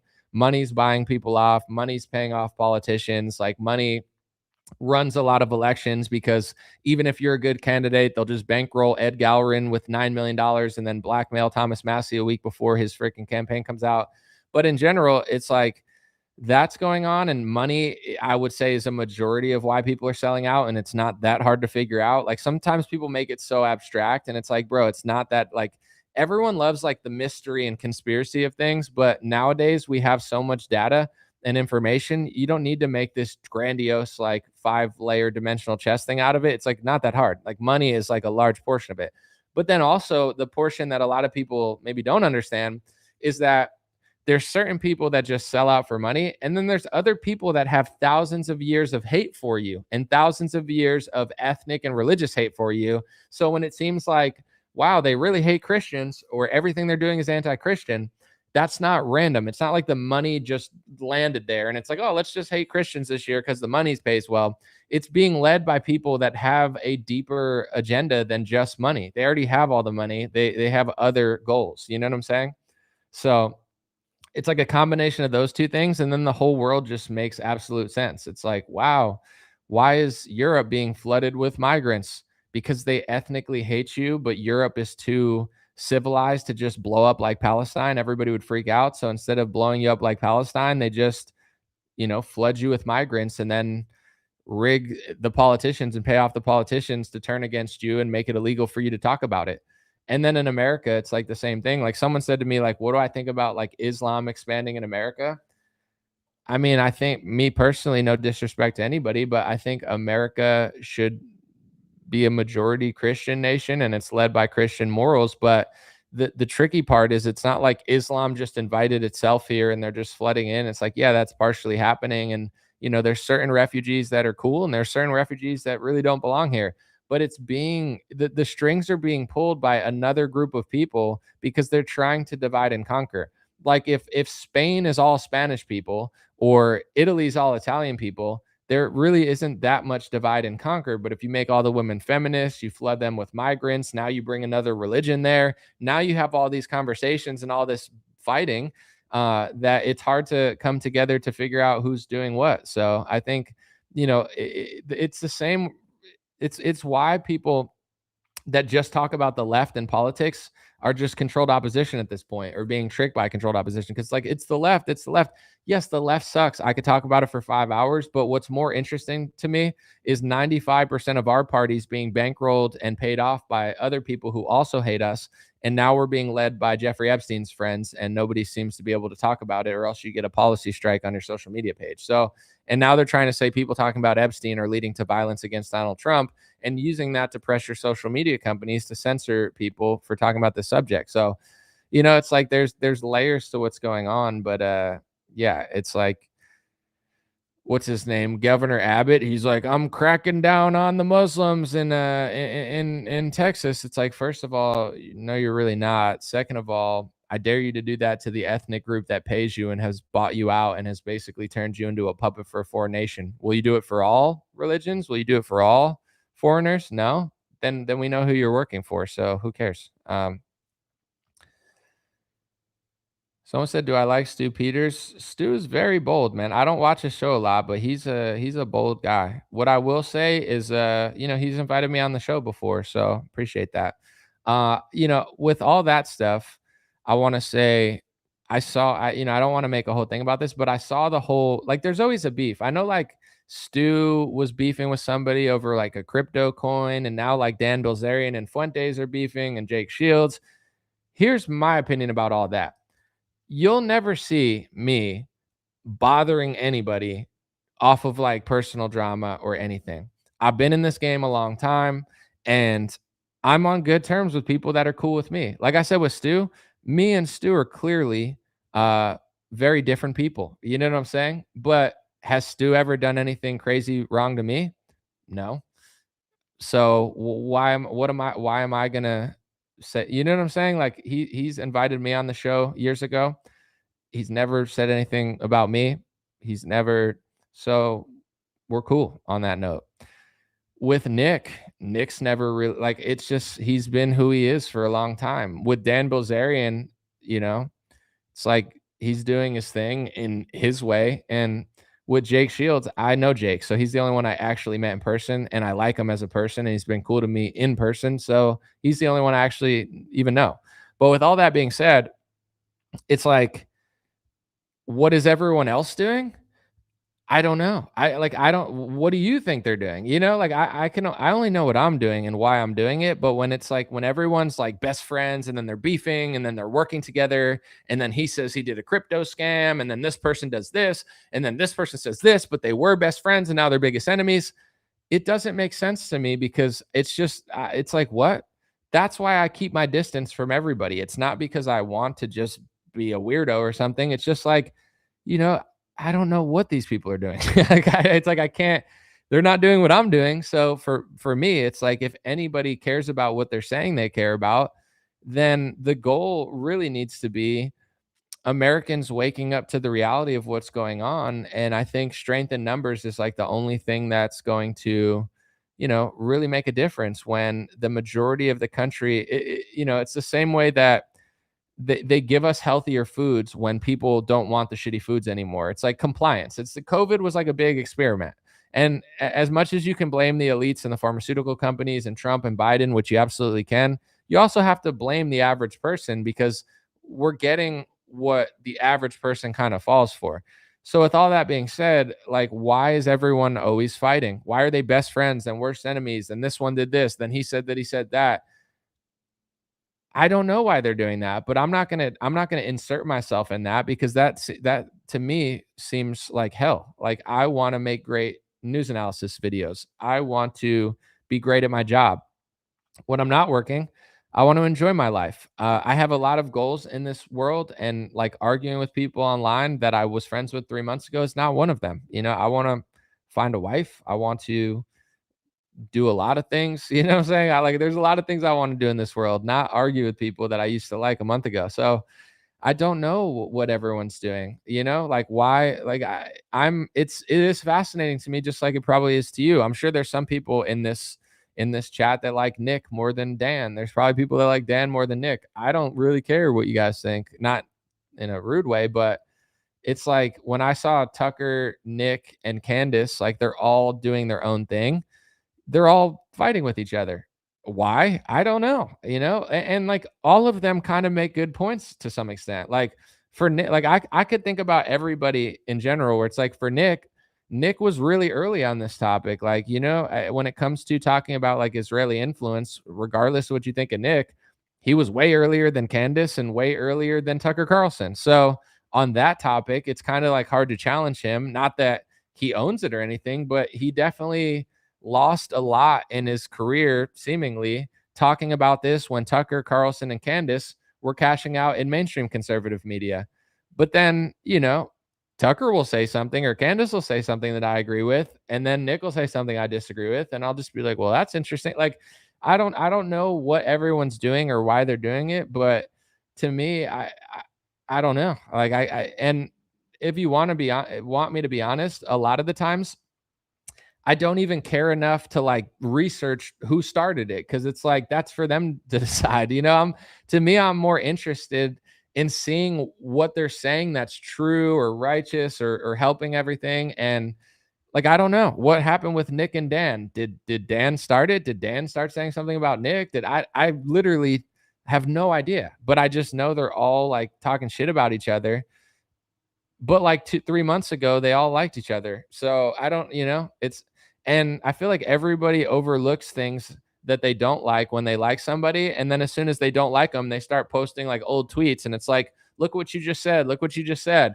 It's like, well, they all said that 3 months ago when you liked them. So it's like, I'm not saying it's performative because I'm not going to go that far to say that because I don't know. But to me, I don't understand it. I don't know who started it. I don't know who finished it. I don't understand why they're beefing. For me, I think the perfect space for me is like, I'm not best friends with any of these people. Like I said, Jake is the only one I've met and hung out with. And Jake's been awesome to me, man. He's invited me to like boxing events, you know what I'm saying? You have like hang out with UFC fighters and stuff. We've like lifted weights before at the gym. Like Jake's cool. As far as his relationship with Nick, that's for him and Nick to decide. They're both adults, who started it, who did what, who texted who. Like I have no idea. Like they were friends, now they're mad, but they loved each other. I'm not changing my opinions, like this got me in trouble in 2019 too, because it was like Charlie and Ben versus Nick. And even then I was like, listen, this has nothing to do with like being best friends or hating someone. I'm just letting you guys know Nick is making more sense than Ben and Charlie. And that's pretty much what got me blacklisted, is like thinking Nick and his followers were making valid points in some ways, and Charlie and Ben were not answering their questions, which actually were valid about speech laws and foreign aid and stuff. So, I've always that it's like, I'm not a big drama guy. I don't feel like arguing with people over on the internet. Like, I don't want to be best friends and then worst enemies with somebody. That sounds terrible. So hopefully they could all figure it out. They're all doing their own thing in different ways. And I guess, when there's no problems between people, I don't expect others to be like me because everyone's not the same. So with like Dan, why does Dan do what he does? I don't know. Dan Bilzerian was doing a lot of things that a lot of people don't do. So maybe he's just like that. I don't know. Nick, same thing. It's like, he's gone through a lot. He got, his career trajectory was like they tried to destroy him and he like rose from the ashes.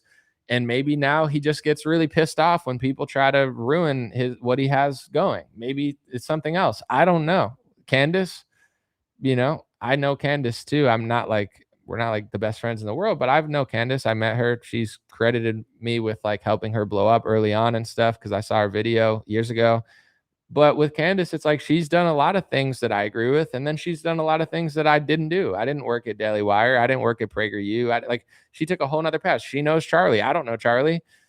How well does she know? You get what I'm saying? It's like, I don't know. She's saying she knows all this stuff. She talked to Charlie. I never talked to Charlie. So how can I really talk on that subject? I didn't know them. I don't know that much. So I kind of just stay out of people's way. And just let them be themselves. Like, I don't know. So with all that stuff, I just hope they figure it out. Cause I think when everyone's like arguing with each other and talking shit on Twitter, it's just like, all right.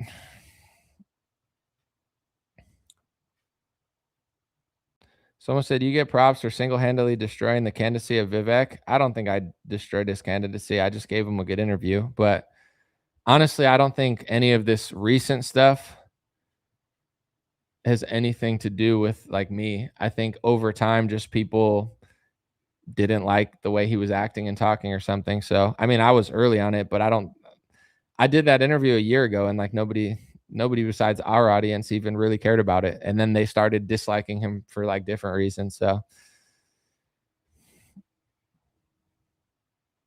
someone said a lot of milk toasters use the Zionist angle instead of naming them. Bo Gritz and Bill Cooper named them 40 years ago. I'm sure that's true to some extent. I mean, everyone has their own way of talking about stuff. So for me, I don't know. Certain people are like, why don't you do it this way? It's like, why didn't you do 100 things that I did when you weren't there? Like, I think certain people are definitely phony and certain people are definitely like not to be trusted. But then others, I think sometimes you just have to understand that different people have different personalities, different ways of talking. That's kind of like when Dan comes out and says something in an interview, it's not how I would say it, but it's not like I'm holding that against him. I'm like, all right, well, he likes to just throw it out there like that, but he's also super smart. Like he's well-spoken and stuff. So I don't know. It's like, I don't expect other people to be exactly like me. However, I have my own level of discernment. I have people I like. I have people I don't like. I have people I think are honest. I have people that I think are phonies, so everyone's entitled to their own discernment. And like I always say, people's distrust is not unwarranted. Like, trust is earned, not given. And the media, politicians, controlled opposition, all this sort of stuff, it's been so tricky, so psychologically abusive, so deceptive over the last like 10, 20 years, probably forever. So, expecting someone to just trust something like, oh, you have to trust this person. You really don't. That's why it's like I'm sure there's people in this comment section that like certain people I mentioned or don't like that's on you. You're allowed to feel how you feel. And I completely get it. Spencer Pratt, someone said for mayor of Los Angeles, he's definitely running a good campaign for sure. That's no question. Someone said anomaly, it would be one thing if you were losing revenue because people didn't like you. It's sad that they ratio what big corporations want, not what people want. Well, yeah, I'm definitely not losing it because people don't like me. It's because I'm doing too well and they have a very vague set of rules. So it would be like if I was I guess everybody's job can do whatever they want to some extent, but it's like nothing's very clear. It's like it could be because you talked about civics, it could be vaccines, it could be sensitive events. It could be hate speech. It could be anti-Semitism. It could be that our AI scanned your post and think it's unoriginal. It could be this. It could be that. And we're not going to specify. I know this is the thing. If it were just unoriginal content, I wouldn't have flags on my original content. So that's how I know it's not 100% that. They're like, oh, you're just posting too many pictures that's unoriginal. Then why were the only two things flagged original pieces that are not duplicates at all? They're original journalistic pieces. So, it's like they're saying one thing, but the proof of what they're doing is coming from another place. But it's certainly not because people don't trust me. That's not what's going on. It's or don't like me or whatever. It's because people are responding to what I'm posting. They've created a new formula of how Facebook operates, and I just adapted to it. It's not like I'm doing it just to spam. It's like, go on your Facebook page. Everyone's posting the news. Everyone's posting quotes. Like, it's just what it is right now. I don't know. But like I said, these things could be a blessing in disguise, because last time they did this, I created a new revenue stream with my hats and stuff. You can get these at dreamrare.com, spelled like that, .com. I don't even promote it that much, because I'm just, if you notice, like, too, I've told people this, but I didn't really feel good for like a year or two, which is a long time to not feel that great. But I was just too tightly wound, too stressed out, not getting out enough. And I was like, I had so much stuff piling up that I never just took a break. So recently, like, I feel great. I feel super healthy. I'm super happy. I feel better than I felt. And if you notice, I feel like it radiates in some of my live streams where, like, I'm at peace. I'm calm. So, when things like this happen, there's more important things out there than just money or just social media. Yeah, obviously no one wants to lose money, but true peace is when you don't fear these things. Like, Christians and religious people should fear God. The fear of doing the wrong thing should be heavier than the fear of doing the right thing. In this world, I would say one of the biggest reasons that everything is so bad is because everybody has it inverted. They do the wrong thing and then they fear being right. What happens if I told the truth? What happens if my boss found out I don't want to sit through the LGBTQ diversity meeting? What happens if this happens? What happens if that happens? It's like, I get it, but you should be more afraid of, like, doing something wrong. Not that anyone's perfect, but it's like the whole world is just fearing doing the right thing, because they know that the matrix will turn on them if they do the right thing. And that's why the matrix exists, because people prop it up. So I'm at peace. I feel great. And, everything that happens, I just kind of look for the silver lining. And it's like, maybe this is my motivation to do something more creative, something more interesting, something more meaningful. I don't know. We'll find out. Someone said, you were the best out there during COVID. You will always be my trusted when the rest are not lying or connecting the dots. Thank you, Dustin. I appreciate it. And yeah, I mean, here's what I'll say too. Thank you, Dustin. And not everything is money, but I do believe that people are motivated. A lot of people are motivated by just money or social circles. And like for Thomas Massey, for example, there's a lot of things, maybe not a lot, but there's some things that he does that I disagree with. There's some things that he says that I disagree with. Don't think that I 100% agree with Thomas Massey. I don't. But what I noticed is in politics, he was like the most accurate during COVID. He's also one of the least sold out when it comes to like the Israel lobby and pharmaceuticals and other things. That's not a coincidence. And this is what I want people to know. Yeah, there's some people that are just dumb or wrong and not good at their job. That definitely exists. But a lot of this can be chalked up to just money, where it's like, it's a coincidence that the people paid off by the Israel lobby and big pharma support the pesticide thing, and the guy who doesn't take their money is against it. No, that's the money that, like, they're living a lie, and they're puppeting themselves in order to maintain status and be propped up by someone else's money. For myself during COVID, yeah, obviously I think I'm good at what I do, but I'm telling people, like, the reason that I was able to be one of the best reporters during COVID, It's because I'm one of the least sold out reporters during. I don't care what other people think. I don't care what parties they won't invite me to. Most people do. I know I've been in this since 2015, and I'm not being rude or disrespectful because I like a lot of these people, but I know most of the other people in mainstream conservative media. I don't know like Jesse Waters and freaking like Sean Hannity, but the younger folks, they all know what I know. How could they not? If you know it, how could they not know it? They work in media. They should know even more than us. They don't care. It's like they'd rather just they get paid to be like, look at the left, look at Minnesota. That's where the money is. So it's like, I appreciate the compliment, and I just want people to wake up to this because it'll help in a large scale.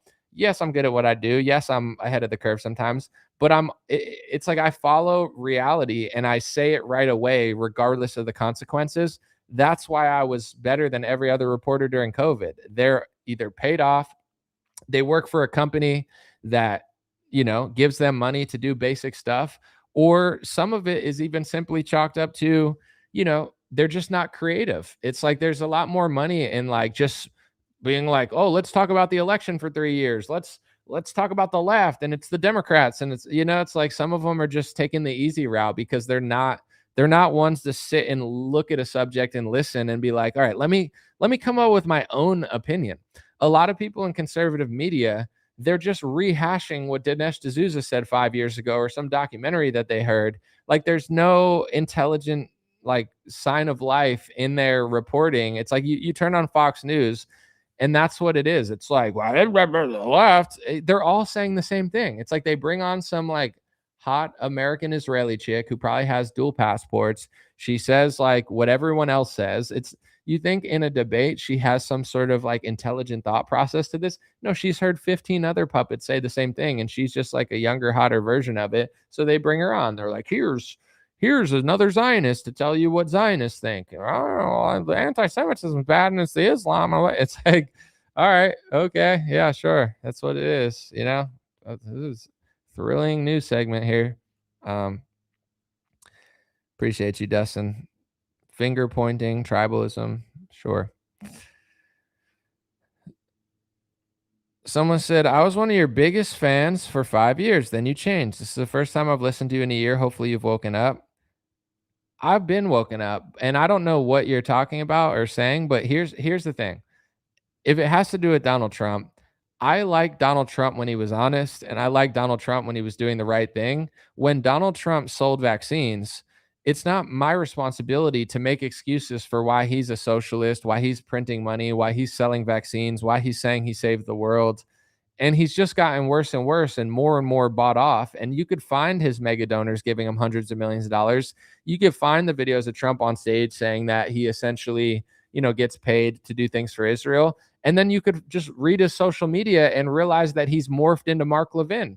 In 2018, he didn't sound like Mark Levin every 5 seconds. Now it's like he doesn't even run his own social media account. So I like the I change sort of thing. It's like I really haven't that much. I've talked about the same stuff since 2019 and 2020.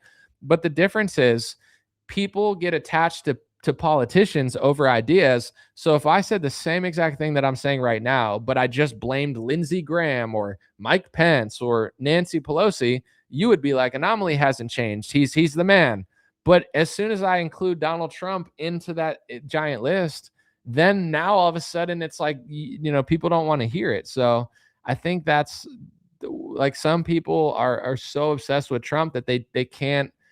It's like Trump is the center of their universe, so they can't take any sort of, wow, he's not the one on our side when he's clearly not. So it's like, yeah, I definitely don't like Trump as much as I did in 2018 or 2019. Even 2020, I didn't like him, but I was like, I always give people time. It's like time. I say this all the time because it's true. Time will tell. And, I gave Trump like a longer leeway of like, maybe he'll snap out of it. And he's just gotten worse and worse and worse. I don't know. Like, what is there to really say? Someone said, Islam is taking over your country. You fell in love with Thomas Massis. Bro, your brain sounds completely tangled by Zionist propaganda. First of all, with Thomas Massie, I like him because of his voting record. Charlie Kirk in 2016, I know this was 10 years ago, but this shows how long Thomas Massie's been at it. He tweeted and said, Thomas Massie's one of my favorite politicians. The reason Thomas was one of Charlie's favorite politicians in 2016 is because of his voting record. If you ask, you could even ask like AI to scan everything and be like, which politician votes the most like Thomas Jefferson? Almost every time it'll say Thomas Massey based off of the data of his voting record. He says some things I disagree with. Sometimes he votes in a way I disagree with, but 99% of the time, he upholds the Constitution and votes against mass surveillance, giant spending bills, foreign aid, pesticides. And people like Trump and people in the Israel lobby like Mike Lawler and Don Bacon and all of these frauds, they're voting for things that you don't even believe in, like Haitian refugees sometimes and this and that. So it's like your whole framing of the situation is totally false. Everybody likes Thomas Massey because of his constitutional voting. And as far as Islam in America, it's because we fought wars for Israel and Zionist donors and people who bankroll Bush, Trump, Obama, and all of these frauds.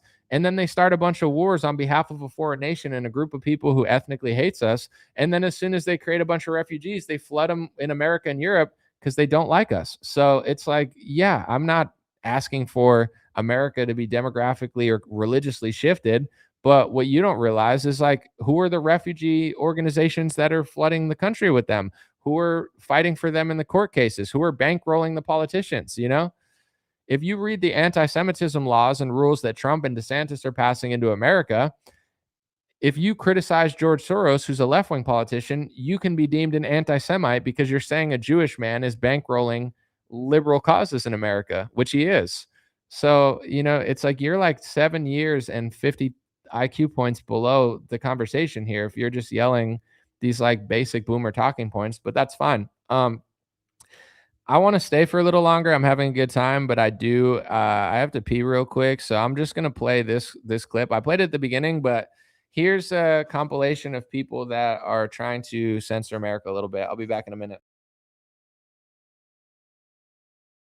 That's actually not it. Sorry, I made a mistake. The simple answer, in my opinion, is social media is wildly out of control, and there's too much clickbait in this country. And one of the things I highlighted at Congress in my testimony last week was if we want to protect our youth, we got to get more involved in social media and online platforms, because that's where the folks, the assassins of this world, get radicalized. That's where they're the lone wolf actors in general. And so we have to get after that problem set. And I asked for Congress help in doing so. But speaking of Charlie Kirk, who was a very dear friend of mine. Charlie said, you know, that there was no such thing as hate speech. He obviously, you know, no one anticipated what happened to Charlie, but you have always been.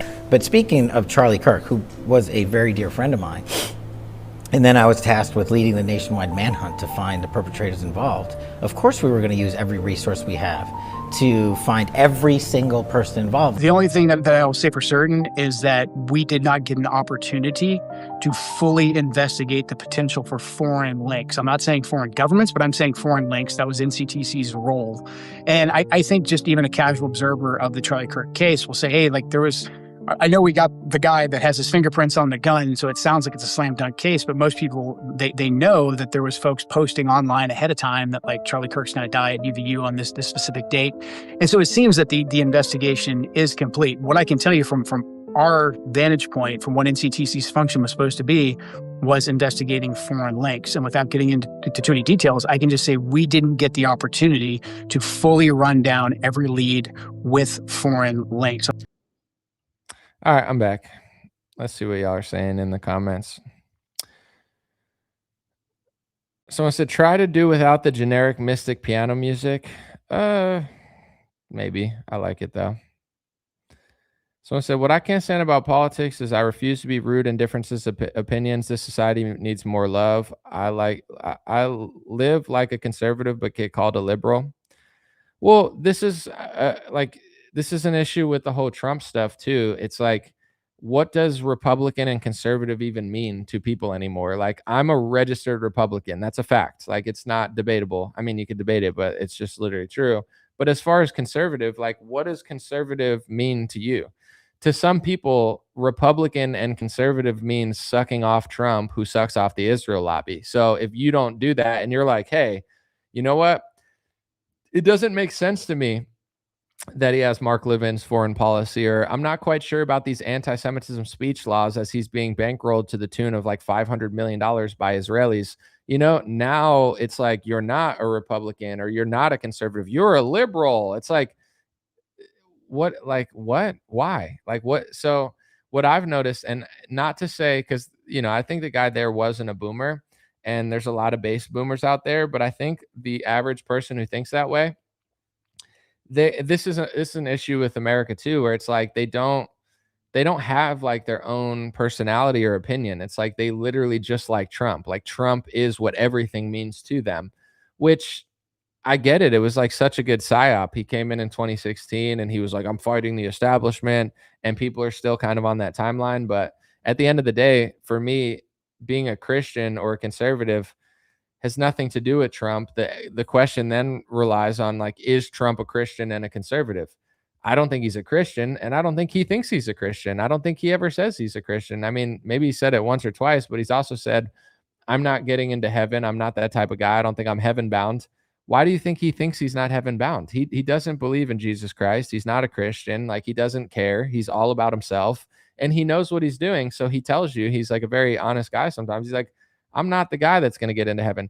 Have you ever heard a Christian say that? I mean, the most you'll hear like a self-reflective Christian say is, I believe I'm going to get into heaven. I know, you know, the path to heaven is through believing in our Lord and Savior, but like maybe they're a little nervous or something. But for the most part, I find with most Christians, they don't want to waver at all in their faith, because a lot of Christians believe that wavering in your faith means you're not faithful, and that's like the worst thing that you could do, is like not believing in God. So they don't think they're going to hell, and they believe that they're going to be saved because their faith is unwavering. So when Trump says, I don't think I'm going to heaven, I'm not going to say it's impossible to,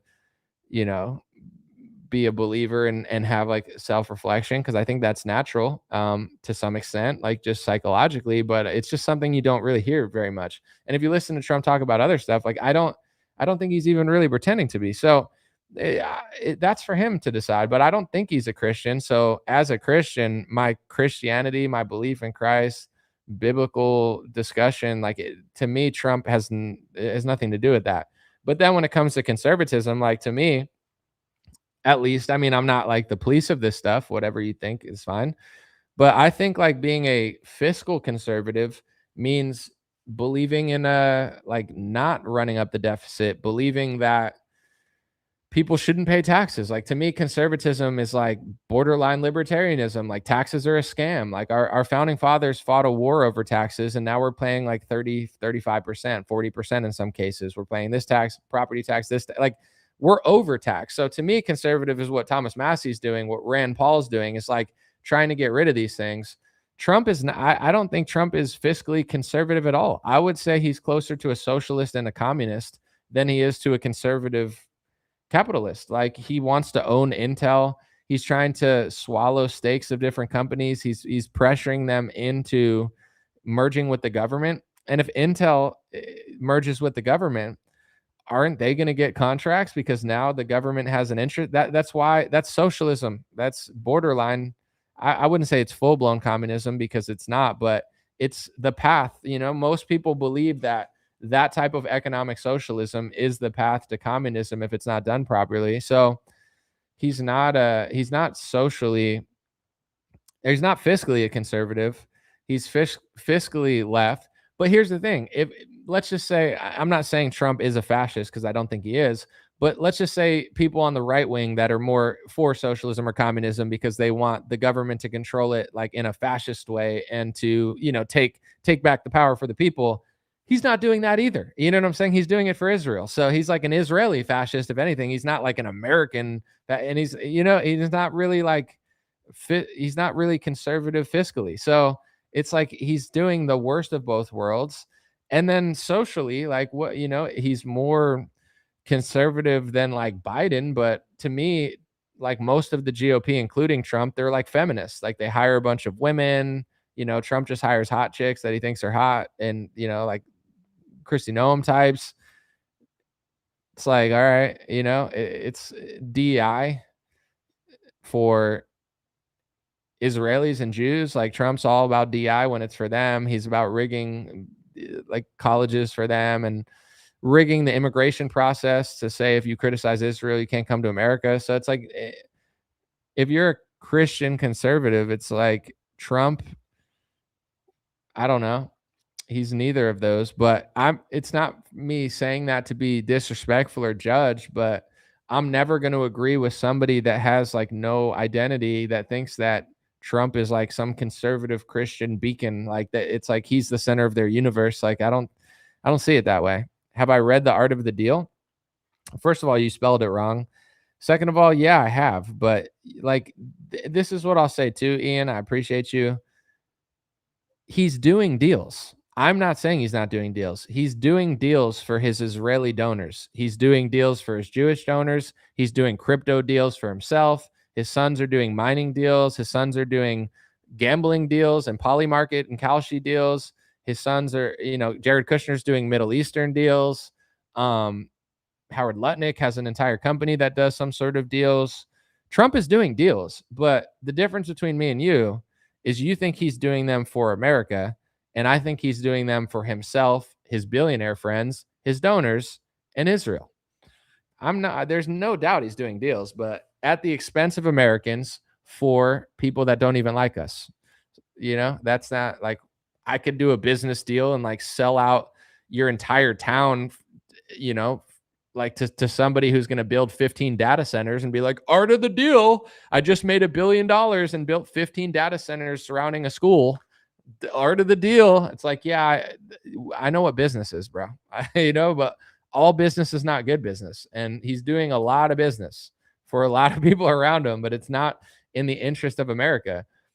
Trump is honestly like the biggest businessman we've ever seen who has zero interest in anything else. It's like, what sale can he make at any expense for anybody? It doesn't matter. As long as his family, his kids, or somebody who dumped $100 million into him gets it. How much did Palantir give him? How much are they getting back in government contracts? Okay, they give them millions of dollars. They donate to the ballroom, and then they get near 100 million contracts in multiple different categories. And Jeffrey Epstein in audio was telling the former prime minister of Israel to look into a company called Palantir. I guess Epstein just had really good foresight, totally nothing nefarious there. And maybe he was just a really good businessman. I don't know. We'll see. Someone said he's art of the dealing, but it's you're the ones being played and robbed. Yeah. It's like if a donor gives you $100 million and then you stand there next to Alan Dershowitz with an executive order saying you're, penalizing anti-Semitism. Wow, what a good deal. What a great, you bankroll a president and I'm not saying Alan Dershowitz did. I'm just saying he was in the room when Trump signed the executive order passing the IHRA anti-Semitism definition in on a federal level and for schools. Yeah, everything he does, he's doing deals all the time for Israel.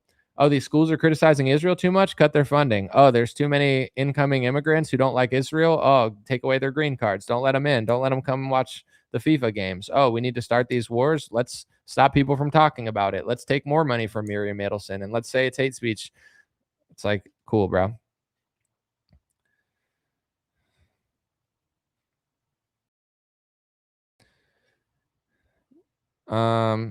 Maybe Epstein read Art of the Deal. Dude, Epstein could probably write a better version of Art of the Deal. Like you think Trump was good at business? Dude, Epstein was crushing it in business. I don't know. I mean, I do know obviously some of it, but like, dude, Epstein knew everybody. In my opinion, it's like you have your Obamas and you have your Trumps and you have your George Bushes and you have like the donors, you know what I'm saying? And then you have like the billionaires who are actually more powerful than like the Trumps and the Bidens and the Obamas. And then you have like the Epsteins who are like literally like right next to like the Rothschilds and stuff, he's like, I work for the Rothschilds. Like he was doing way bigger business than Trump was, he's way more connected. Like, and then the whole right-wing Zionist, I would say talking points are like, Obama did this, Obama did that. Dude, Obama passed, I believe, some sort of bill or executive order, or well, I don't know exactly how they passed it. I'd have to look it up, but allowed through FISA Israel to access data on Americans. So now Americans are being spied on by their government, and they're sharing that government data with Israel. Like the false opposition Zionist Republicans are always like, it's Obama versus Israel. What are you talking about? Obama is a puppet. If Obama disliked Israel so much, why would he sign some sort of legislation to allow them to spy on American citizens? Why would he do that if he's not against Israel? He literally works for them like everybody else does. He just probably didn't want to, but it's really not up to him. I'm sure deep down inside, Obama really didn't want to be a puppet for Israel, but too bad. You know what I'm saying? If you don't want to be a puppet for Israel, go work at McDonald's or something, bro. You can't be the president. So Obama did stuff too, but then they frame it like he's fighting them so hard or something. He's not. He wasn't fighting them.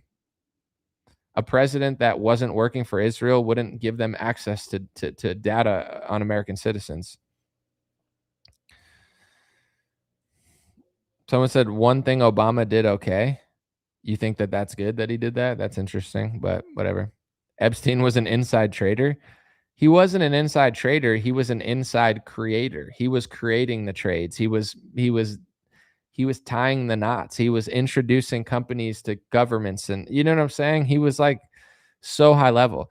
And I'm not saying like this in like, oh, that's so interesting way, but I'm not trying to say it in a positive way, but I think with Epstein, because it's so mysterious and because it's so covered up, that everyone just says like everything about Epstein, and they're just like, he did this, he did that, Trump did this, Trump did that. It's like everybody can be as loose as they want with Epstein because they won't tell us the truth. So then it's not like it's your fault. It's like you're trying to fill in the gaps because they're obviously lying about who he was and what he was doing. But like everyone's talking about the human trafficking element to it, but what people aren't talking, and I get why. I mean, that's obviously like the more crazy element of what's going on, but really, I think like the bigger story, even above that, is like he was a lot of different things, and he was super powerful, and he wasn't just some like random like pimp. I feel like that's how they portray him. It's like, oh, he was just this pimp who was providing people to elites. It's like probably was doing all that. I think the emails show that he was doing a lot of that for sure. I mean, the Bill Gates thing is fascinating, but it's like he was like a one-stop shop for everything. He was way bigger than that. It's like whatever people wanted, he would do. Oh, you want to talk to the Rothschilds? You want to talk to Palantir? You should check out Palantir. You should do this. Oh, you need a chick? Here's a chick. Here's it. You need that. Here's that. That's why no one wants to talk about them, because they know he's like, oh, he's way more powerful than them. So it's like, if you're a politician and Epstein is closer to the Rothschilds than he is to you, like, oh, Epstein was just this guy. It's like, no, he wasn't. So, that's like it's not even that they're like, some people I'm sure are frightened to bring him up because it involves them in some way. But I think the more frightening thing to them is like, they know not to go there. You know what I'm saying? Like, if you go there, now you're pissing off the people that are bankrolling you or controlling you or just way scarier than you. And you don't want to do that, So it's like there's this whole thing of like, some people are pointing to Epstein and just being like, he's everything. And I don't know, and just saying whatever they want for like political points. Some people actually give a shit. And then there's people that they don't want to talk about it. Like Trump knows how powerful Epstein was. You think he doesn't know that? Like, oh, he's just some random guy. I'm not saying Trump necessarily did anything. I don't know. They won't show all the files, so who knows? But even if files come out, it doesn't an email or a file isn't necessarily like a criminal court case. So that's another thing. But also the stuff in the emails was like crazy. Like, didn't he talk about being like, yo, like, we should get rid of that person or something? Like, if he's writing this in email, if he's writing it in email, knowing it's an email, what is he doing outside of email? Like, there's enough evidence there to prove that Epstein clearly was doing more than they'll admit. But the people that are like, oh, let's stop talking about him, maybe it's because there's too much on them. But really, it's like, if you work for the people that Epstein worked for, do you want to just be like, yeah, let's expose all of that? Even if Trump isn't complicit in it, he works for the people that Epstein worked for, so it's just more convenient to bury it, because like his entire orbit and his entire network and his entire, existence at this point is basically tied to what Epstein was doing. So It's like, and obviously Trump doesn't like all the things that people are saying about him, but here's the issue, and not that they give a shit, but here's the issue with how the Trump administration's handling it. They're not handling it well. They're just like, he was a nobody. It's making them look way more suspicious because they just were like, he was a non-factor. That's not true. He was a huge factor. Like the emails alone prove that he's not a huge factor, yet he's having conversations with the prime minister of Israel, telling him to look into Palantir. And now Palantir has government contracts in multiple different countries and is in charge of like running our food supply, or they have some contract now where they're like in charge in some way of the food supply, or doing some sort of data AI scrape. I don't know what it is, but that's not a huge factor. A guy that introduces them to a foreign nation, he was a huge factor. So, it's like, of course people are going to talk about that stuff. And then there's people who are saying things that Trump doesn't like. And then Trump's administration is just acting like bewildered. Like, why are people saying that I did this, that, and this? Like, because you're not talking about it, because you're just trying to cover it up completely. Like Howard Lutnick, who's like your right hand man at this point, literally lied about it and got caught lying. Like he told a huge story on Pod Force One or whatever it's called about, I never saw him again. And then it came out, he's like, yeah, I did see him again. Okay, that doesn't mean you're guilty. Seeing Jeffrey Epstein multiple times doesn't make you a criminal. But if you felt the need to lie about it in like a 3-minute made up story, and then you said, oh, I'm not telling the truth, like that's how could people not be suspicious? It's like if there was some sort of like murder mystery in your town and they were like, where were you on May 8th? And you were like, I was, at 7-Eleven drinking a Slurpee next to this girl named Tina. And you just like made up this whole like 5-minute story. And then they're like, oh yeah, you weren't you weren't drinking a Slurpee with Tina. You were literally like with your family on Epstein Island. And you're like, oh wow. Oh yeah, I forgot about that. It's like if you're playing the game of Clue, it's like suspect, like Mrs. Johnson in the observatory with the candlestick, or I don't even remember. What were their names in Clue? Like Mrs. Scarlet or something? I don't know. Whatever. That's a sweet game though. Anyway. Do I think Melania was introduced by Epstein? I have no idea. I don't know. I don't know how she was introduced or that, but here's what I do know is like Epstein did like to do that with other people. I think Elon Musk's brother Kimball was like married or dating someone that he met through Epstein. Like, dude, Epstein was definitely like supplying people and trying to like get them roped up and stuff, it felt like. So I'm not going to make a claim that I don't know. I have no idea what's going on with that, but can I say something without being like super, super rude? Because I don't want to be disrespectful at all. But one thing I find interesting about Melania, and I want to say this in the most respectful way possible, because I think Melania is a beautiful woman. She seems like a nice lady. Her English is like very not that great.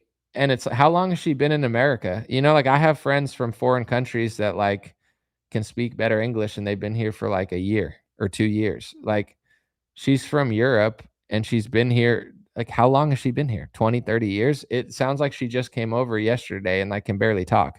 And I'm not trying to be rude. I don't care. It doesn't bother me like how well people speak English. And I would never make fun of somebody's English because like, regardless, it's like, it doesn't matter to me. I think it's mean to make fun of someone's accent. I'm not saying this to make fun of her.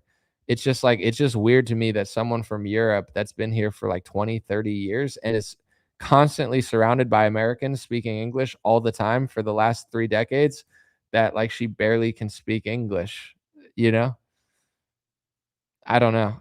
Like I said, I have friends that have been here for like 2 years and they already speak better English than she does. So I don't know why that is or how that happens, but let me know if you're from a foreign country and you move somewhere and had an accent, like, and still have an accent. That's like, I get it, but I feel like,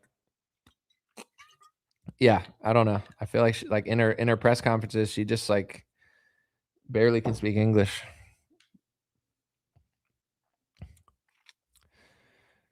Let's see. Someone said you have a good point. It just is what it is. Like I said, I'm trying to say it in the most respectful manner possible. I just don't know how that happens. You have to almost like really try to like not speak English and like only speak in your native language or something. But how is that possible when she's like always surrounded by Trump and her kids and people that like speak fluent English? You know, like how do you not? I don't know. Someone said Melania's biggest problem with Trump is his dance. I mean, that makes me like Melania though. She's like, stop dancing to the YMCA. It's super cringe, you know? And Trump's like,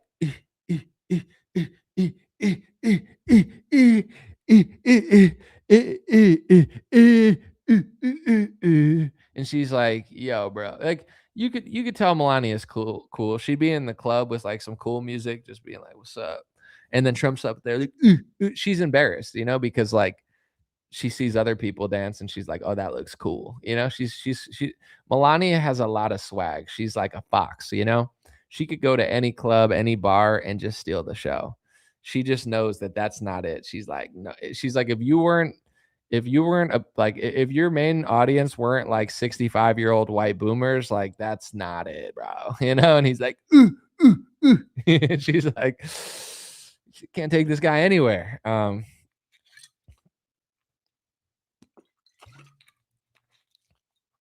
Someone said anomaly. Obama's Iran handling was better than Trump. I mean, at this point, it's probably true. Trump always says Obama did a bad job with the swine flu. It's like the swine flu was not shut down. Like they didn't shut down the country for the swine flu. Is that what Trump considers a bad job, leaving everything open? And Trump 15 days to slow the spread is better than Obama's swine flu. Dude, Trump kind of sucks. Like, you know, Obama sucks a lot too. But when it comes to like, Trump is just not even trying to work for America at this point. Like I think a puppet like Obama did a horrible job and they had a few like agendas, you know what I'm saying? Like he had a liberal agenda, he had like a, you know, BLM agenda, he had this agenda, but like with Trump, he's just like open floodgates. He's like, I'm just going to do whatever I can for Israel. It's like, no, I have nothing else I want to do. I just want to make money and do things for Israelis. You're like, all right, dude, it's cool.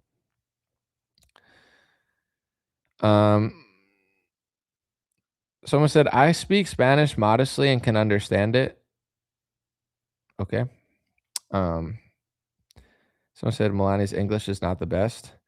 And I don't care. Like, I don't care at all. But like, imagine, like, you know, imagine like a Democrat has a wife and then like they barely could speak English. Everyone would be pointing that out. And my thing is not to point that out to be rude. Like if she just got here 5 or 10 years ago, like, or whatever, but like how long has she been here to speak that way? I don't know. It's just interesting to me. Like, I don't know how that even happens, but it's whatever.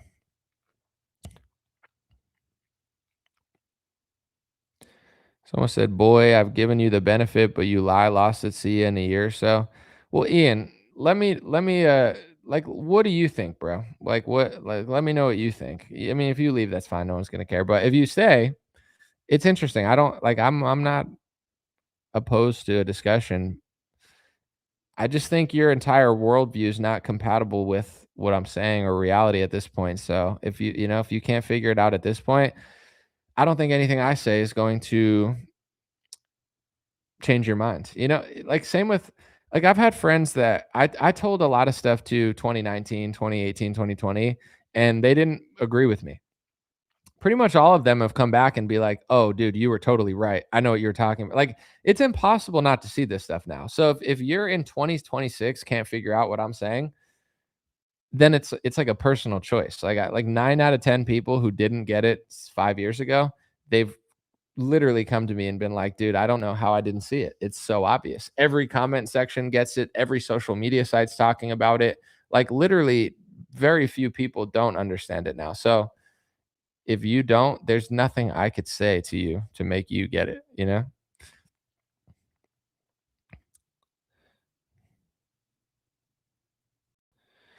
And one thing about like, I see people like speculating on Trump and stuff.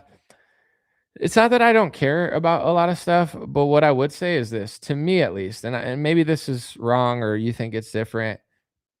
I'm most concerned with the fact that 95% of Congress is bought and working against our interests. I'm not saying that everything else is like excusable or it's okay, but to me, like that's the big picture. And if we can get that to stop happening and our politicians to stop being compromised and, get to that point, then that will be a huge benefit to Americans. So it's like, I try to, I'll have a conversation about anything because it's interesting. But as far as like the speculating aspect of everything, I think I used to love conspiracies when I was younger because I was like, even now I like them. But what I'm saying is, the conspiracy of the unknown was exciting to me because I knew they were lying about everything, but I couldn't prove it. So it was exciting being mysterious. It was exciting not really knowing and speculating. It's not that exciting to me anymore because everything is so obvious. Like I don't need to, and I know it's not popular. Like women love murder mysteries, men and women like conspiracies. They like a trail that they're just leading down a path, and maybe we'll get there tomorrow. Watch it. Like I know that that's what people want, but it's really just not interesting to me because it's like the truth is simple, it's clear, it's provable, and there is no theory around the conspiracy. It's just a conspiracy. It's not a conspiracy theory. The theory was when I was 15 years old and I couldn't tell what was going on.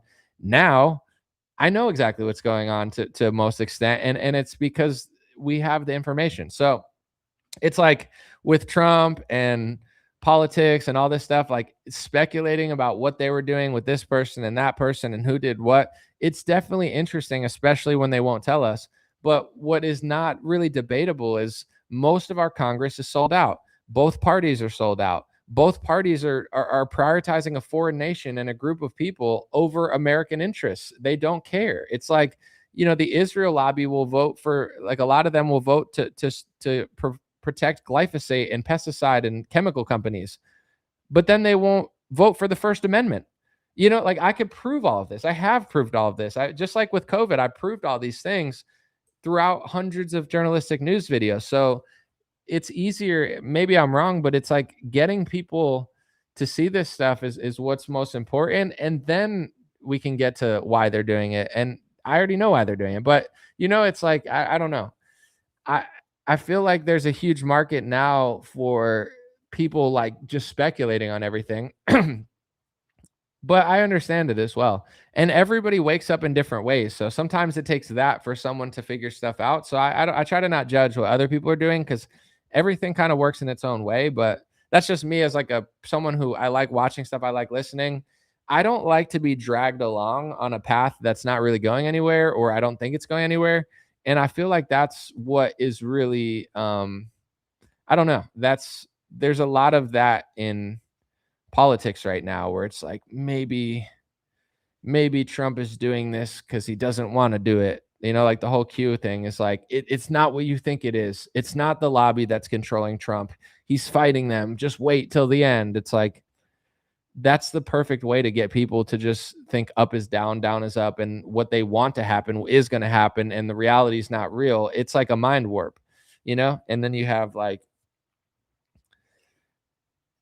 other stuff, but I don't know. I like live streams. I like talking about it, but I just, as someone who does journalism, I just like to be accurate. And I feel like there's so much there. There's so much there available to just point to and be like, I don't need to fantasize. I'll just show you.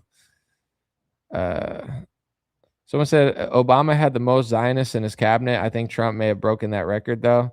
Yeah, 100%. And then same with like Biden. Biden hires a bunch of, like Jewish people and Zionists and different types of it's all the same story.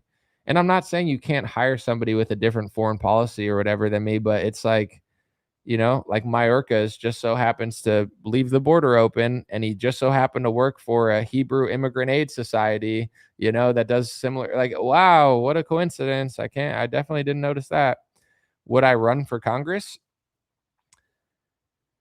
Maybe in my 50s or something, but probably not. Probably not. I don't want to run for Congress, but if I did, I'm just letting you know, maybe at a certain point in my life. I'm too young right now. I don't even think I think like 40s is a good age and 50s is a good age.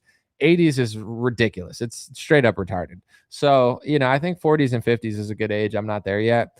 With that being said, I'm just letting you know, if I ever ran for Congress, they would try to lie about me. They would blackmail me. That that's what they'll do. So, if you want that to happen to me, then maybe one day we'll find it exciting. But that's even with Thomas Massey. They waited till a week beforehand to run some girl who was from this came up 5 years ago from his other campaign person. It's completely unverified. And they're basically sexually blackmailing him a week before the election. Dude, these people are freaking sick, If you guys, if this has been around for 6 years, why did they wait a week before the election to bring this up? They're desperate. They're losing the election. These people don't care. These people advocate for the blowing up of children. They literally kill children, literally. And then they say it's hate speech when you notice that they're fine with killing children. These people are sick. And I'm not just talking about abortion. Some people consider that killing children, but there's other ways that they're doing it in the Middle East as well. You think they give a shit about anybody? These people are literally sick. Not all, not everybody, but the people that justify that, the people that are on television telling you that it's not happening, but if it is happening, that it's okay, but it's not happening, but it is happening. And it's like this constant, just devil loop with these people. Someone said, anomaly speaking of glyphosate, many organic farms use ladybugs to control pest populations. There's a lot of ways to do it organically. I've worked on a farm. I've picked bugs off myself of organic farming to make sure that we didn't use pesticides. And here's the reality of it. And, over time, it might take a little while to wean off of it.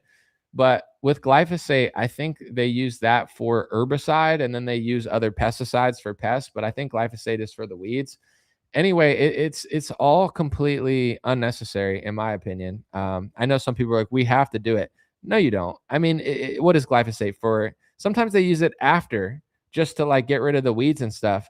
It's like if let's just say you grow 1 million of a crop and you use herbicides and pesticides, maybe 950,000 out of the million make it and look good enough to sell. And then if you don't use it, maybe you lose more of the crop. Maybe now you only have 800,000 to sell or 850,000 to sell or 750, but you still have a shitload. I've literally lived on a farm. I've worked on a farm. I've been tasked with picking bugs off of strawberries and other crops. I've done all that. It's like a money thing. It's like if you just spray everything, then you just have more to sell. But now it's all sprayed and disgusting. It's equivalent, in my opinion, of just being oh, there's a virus in the room. Let's spray Windex everywhere. And then you're just breathing in this garbage. And it's oh, it's good for you. It's that's one way to kill a virus, but it's not. And to the guy who said I'm funded by Qatar, I'm absolutely not. And here's the funny thing about all of this. When I first spoke out about the anti-Semitism hate speech laws in 2019, right? In 2019, I talked about this stuff. In 2019, I was called an anti-Semite. In 2019, I was smeared by the Israel lobby because they realized they couldn't buy me off because I care about the First Amendment of the U.S. Constitution over Jewish donor money. No one ever used the word Qatar because Israelis and Zionists didn't determine that they hated Qatar at that point. They only started talking about Qatar 2 years ago. And then that became the new accusation. They just keep switching it up based on their foreign policy. They try to morally blackmail you with the topic of the day so they can do what they want to do and use it as a shield to push through. They don't like Qatar because Qatar's another U.S. Ally who doesn't agree with Israel on everything. And they're powerful and rich enough to get Trump to probably consider it, even though he never listens to what they want anyway. So it's that's why they're saying Qatar now. If you think that was true, why did people not ever say that until 2026, 2025?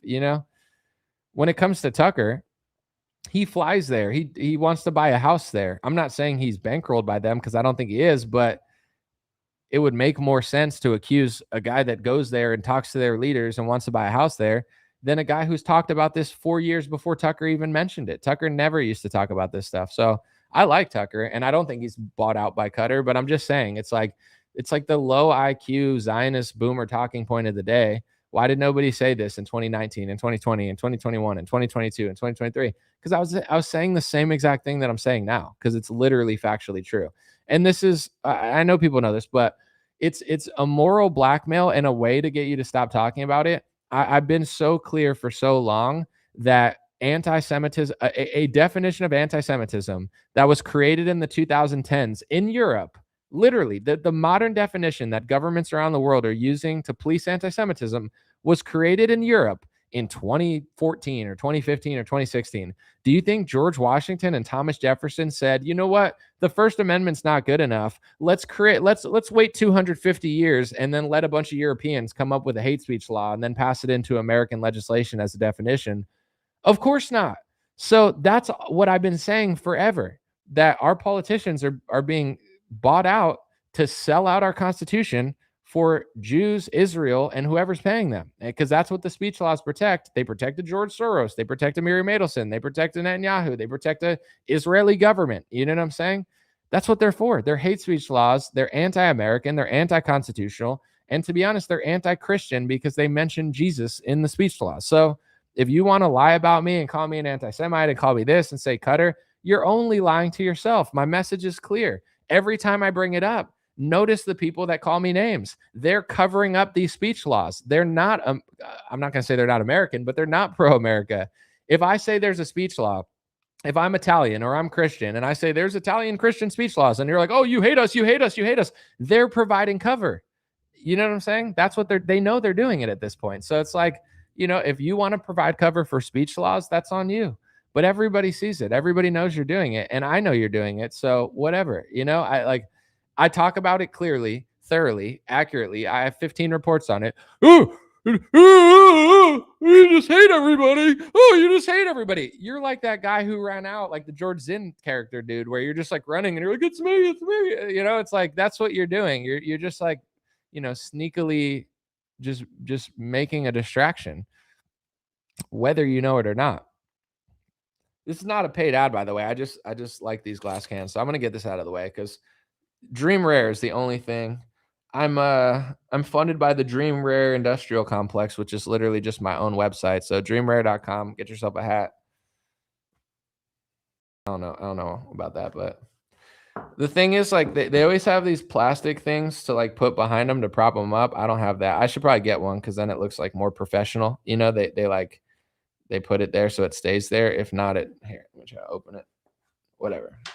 You see it. God bless. Dreamrare.com. Spelled like that. Just add a .com. Check it out. Buy a hat. But it's never going to amount to the amount of money that I'm losing on Facebook, so it's fine. You don't have to. Tell us about Islam in America. Bro. I already told you. Zionists paid off politicians in order to start wars for a foreign nation, and then they flooded our country with migrants. Not saying they, but the refugee crisis. How come they never went to Israel? How come they went to Europe and America? How come a Likudnik in Israel wrote an op-ed in the Wall Street Journal 3 years ago and said, hey, why doesn't Europe and America take in a bunch of Palestinian migrants? Didn't you just say they were all terrorists? Didn't you just say they were all evil? Aren't you literally just blowing them up by the tunes of tens of thousands? Why would somebody that's on our side in Israel, that's right wing, tell America and Europe to take in a bunch of Islamic refugees that they told you were terrorists? How come? Because they hate us, because they don't like us ethnically or religiously, because they have a multi-thousand-year grudge against Jesus Christ and against Rome and Europe. So that's what they're doing. So yeah, if you want to talk about how Islam's flooding Europe, yeah, it sucks. But I don't think the people bankrolling our politicians really care, because it's like, well, oh well, it's not us, you know, it's not the country we support.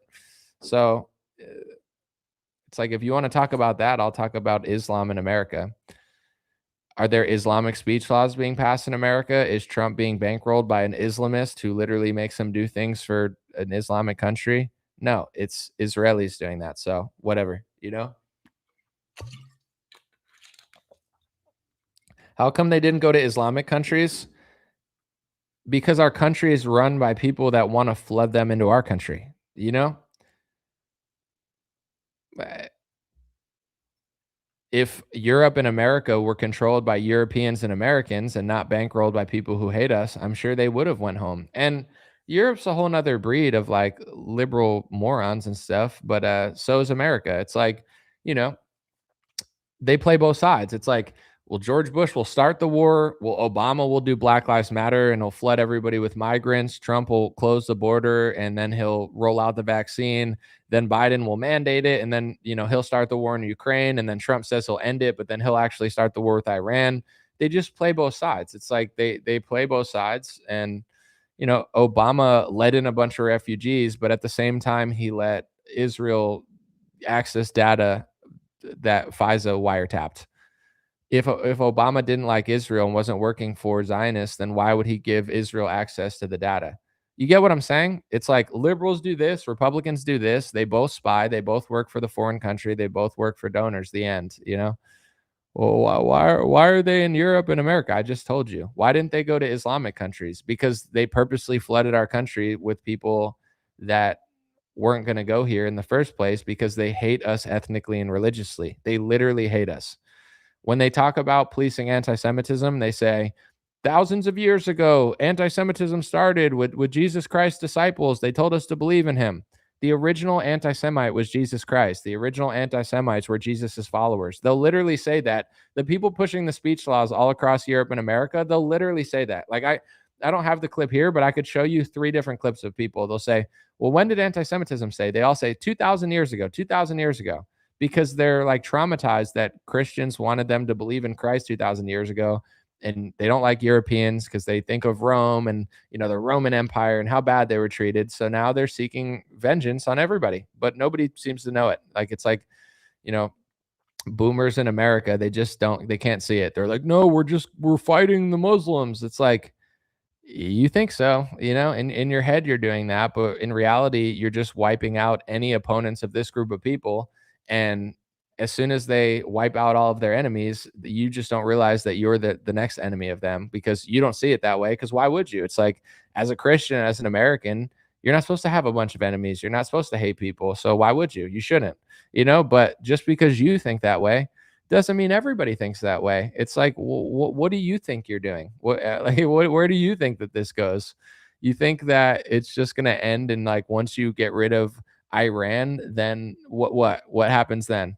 Then they're going to tell you to go after China because China's a bunch of Chinese people that haven't been flooded with migrants. And then they're not going to be able to, but if they are, then they're going to try to screw up China. And if they screwed up China and screwed up Russia and screwed up Iran, Europe is completely screwed up. Canada's already screwed up. America's screwed up. Obviously, Africa's screwed up and a lot of South America.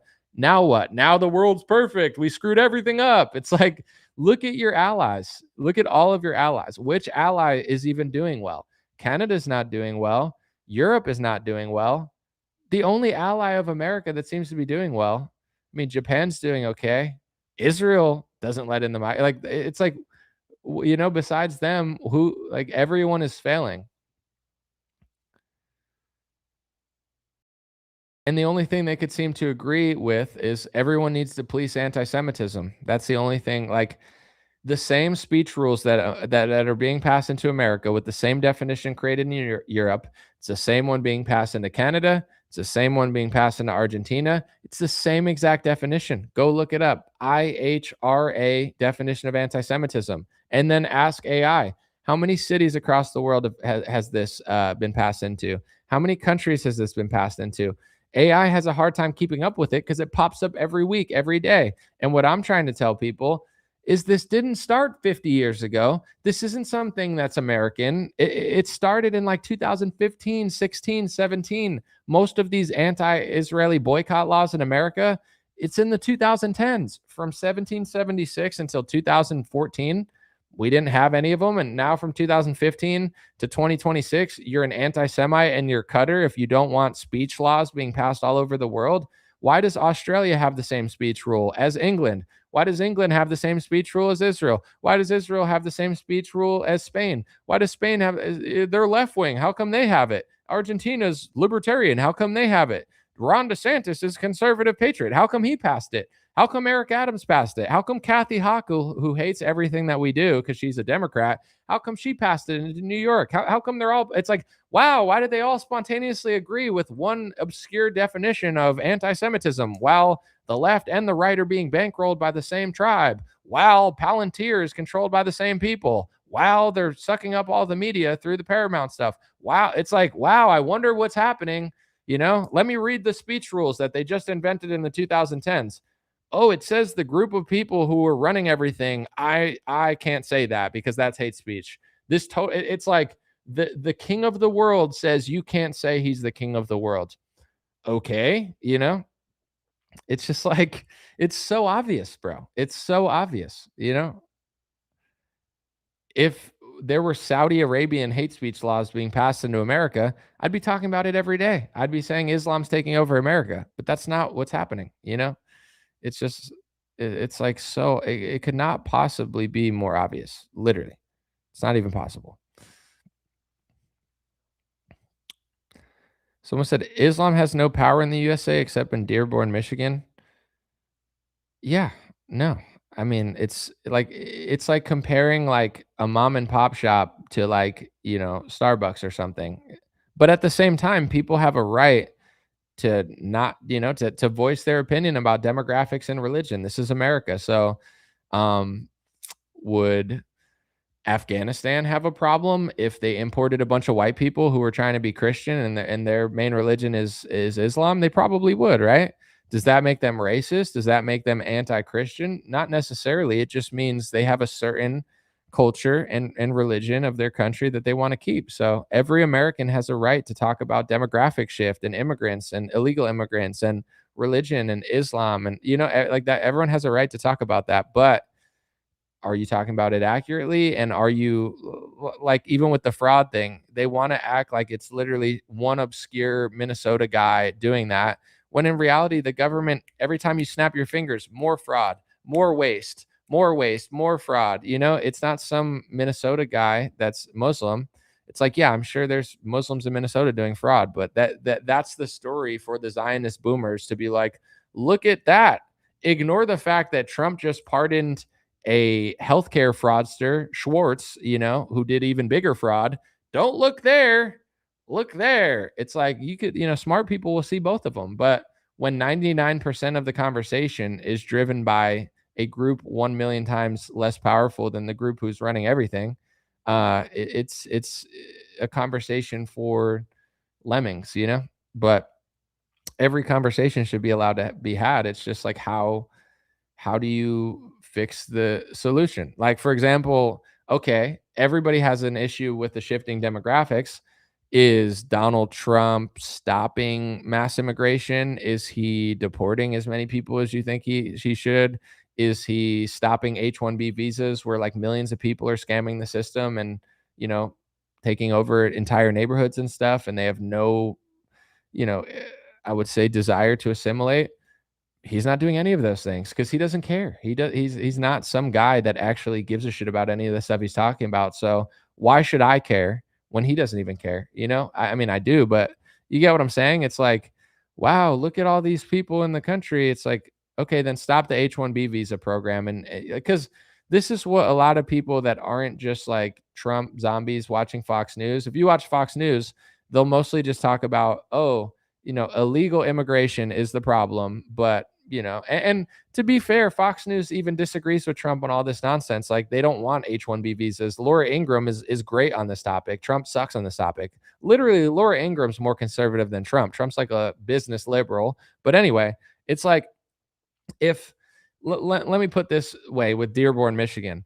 Just be honest with yourselves. If you have a problem with all the Muslims in Dearborn, maybe you're watching this and you are a problem. Maybe you are a Muslim in Dearborn, Michigan. A lot of Muslims in Dearborn are actually based, but in general, let's just say you have a massive problem with the Muslims in Dearborn, Michigan. Would you care if you had an issue with them, all the people from Somalia and such? Would you care if they came legally or illegally? What if they all came legally? All of them came legally. None of them are illegal immigrants. That might actually be the case. They might have come on some sort of legal refugee program.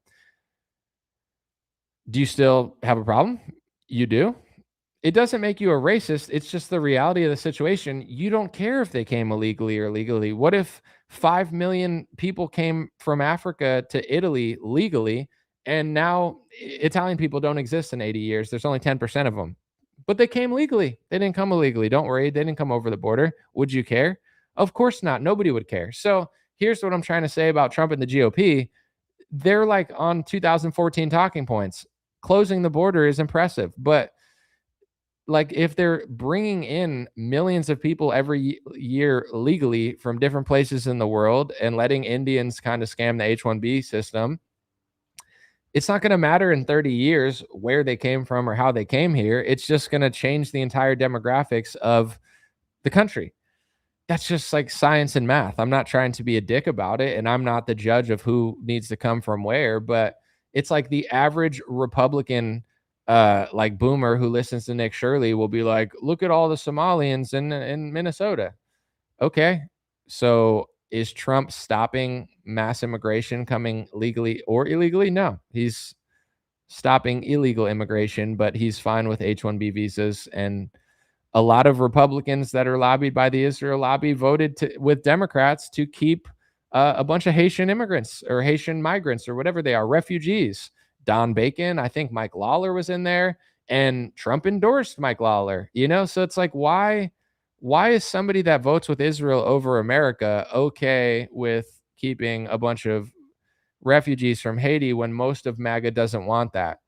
Because these people don't work for you. And this is the only point I'm trying to make, because at this point, like I said, regardless of what you think about this, that, I don't even care. I'm just being honest. Like, if this is why the GOP doesn't do anything. It's like they point out all these problems. They get people all riled up. They give fake solutions. They point to Minnesota. They ignore 99% of fraud. They talk about Islam. They won't talk about the people that they work for with 1,000 times more control.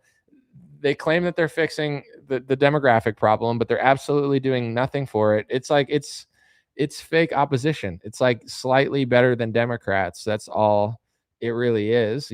Maybe it's like that. It used to be like, we're better than Democrats, and it's like, all right, guess I got to vote for you though, even though I know you suck. That was like last election. It's like, we're better than Democrats, and I'm like, I don't know if that's true, but I do think you'll close the border. I do think Democrats went even crazier with COVID, even though you guys screwed up too. So maybe, and Democrats are doing so bad with the wars in Israel and so bad with the wars in Ukraine. It's like, might as well roll the dice with you psychopaths, because the Democrats, like, is it even possible to get worse? And then Republicans get in and they're like, hold my beer. Like, I knew Republicans sucked. I knew Trump was fake opposition. I knew they were sellouts, but it's like, if it were like a scale of 1 to 100 and Joe Biden's like a 1, I'm like, at least be a 2 out of 100. That's all I'm asking for. I mean, I would appreciate if you were like a 20 or a 50, but I'll take a 5 or a 2, or, even though that's disgraceful. And then Republicans get in and it's like, they're trying to show me that they're just as bad as Joe Biden. They're trying to show me that they can't actually accomplish any goals. And this is the thing with politics too. If like Trump did a lot, but also people online did a lot, like, with and without Trump, in some cases with him and some cases without him, people shifted the Overton window. So by the time Trump got in office, Trump won the House, Trump won the Senate, Trump won the presidency, Trump won the popular vote. Most podcasters like Trump. Most podcasters are right wing. The culture is right wing. We won everything, right? Allegedly. And now Trump has this mandate to do what people actually wanted. And people don't give a shit anymore because Joe Biden was so bad, the Overton window swung towards our side, our side, quote unquote. And what does Trump do with it? He's not doing shit with it. So now this is the issue with politics. If you're going to be this big braggadocious guy that talks a lot of shit and does this and that and doesn't give a shit, but you don't do anything and you swing the Overton window back left and then they get into power, all the shit that happens when Democrats get into power is going to be Trump and the GOP's fault. Because they had the popular vote. They had the masses. They had every podcast. They had it. Not 5 years ago, not 10 years ago, not a million years ago, literally last year. And we all helped it get to that point, and now they're not doing shit. So then if a Democrat gets in, opens the border, floods our country with the refugees from the Ukraine and Israel war, whatever, Lebanon, this, that, and then all these people, it's like, oh, well, the left did that. It's like, but the right paved the way for that. They underachieved. They didn't do shit. Not only did they not do that much that actually mattered to help us, but in the process, they made everybody hate us. At least if you make everybody hate us, do something in the process. The only thing that Trump did was close the border, which is a good achievement, but it's drowned out by the millions of bad achievements that he did. It's like, he blew up the economy for the wars. He started the war that he said he wasn't going to start. He didn't end the Ukraine war. He works for the donors. Everything he does is for Israel.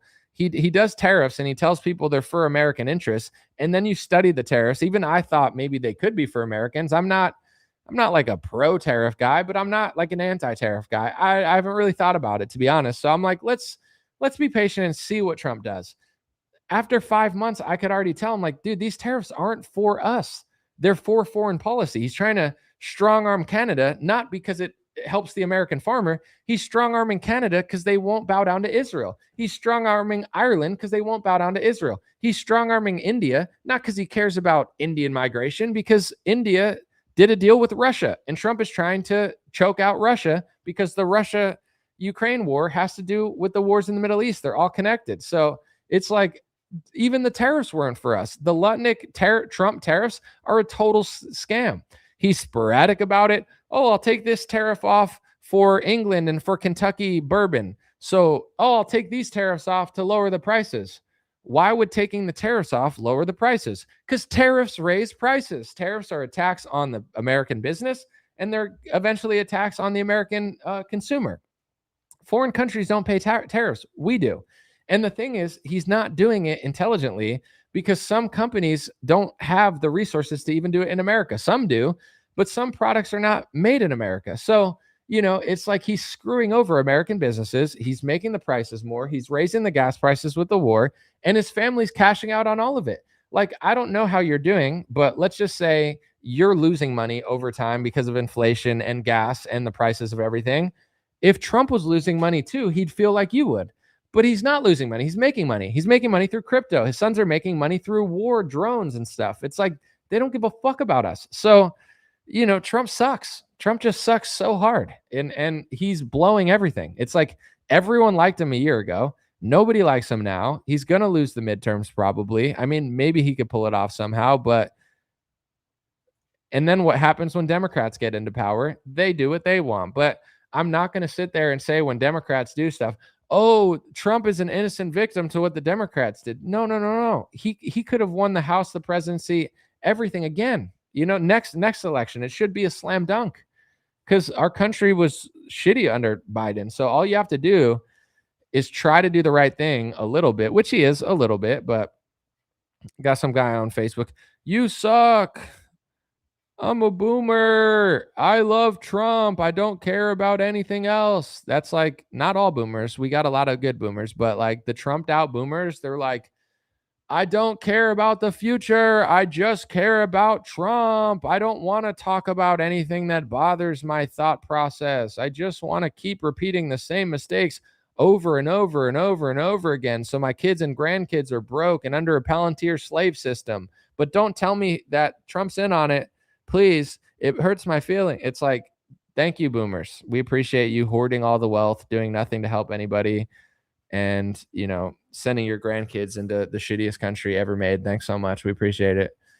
At bare minimum, allow people in their 30s and 40s to like take over and do a better job at bare minimum, right? It's like they just can't get out of the way. Has there ever been a society before where like boomers just won't leave and get out of the way? I'm not talking about like literally, I'm talking about like companies and stuff. It's like, wasn't like George Washington and the founding fathers like in their 30s, and then like back in the day politicians were like 50 and 60 and 40, and now it's like a bunch of 95-year-olds. It's like Dianne Feinstein needs to like rot in her desk. It's like, dude, you're in your 90s, go home.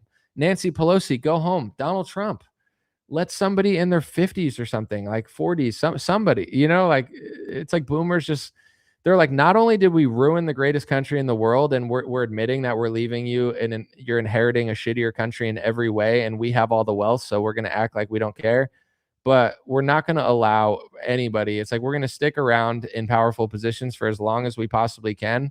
It's like, dude, Congress in like 30 years, Congress is going to be like 100-year-olds who literally just like passed out and like died at their desk, and people are going to have to like bring them to a hospital or something. It's like they just won't leave.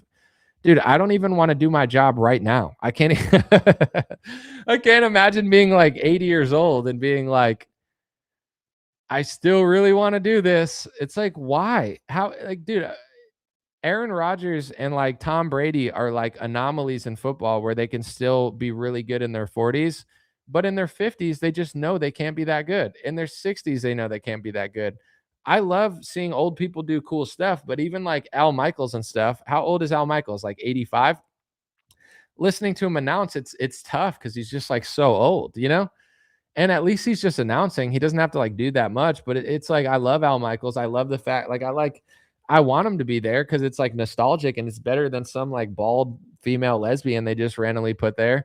But at the same time, it's just like, bruh, you know, it's like it's hard to listen to somebody that can barely talk.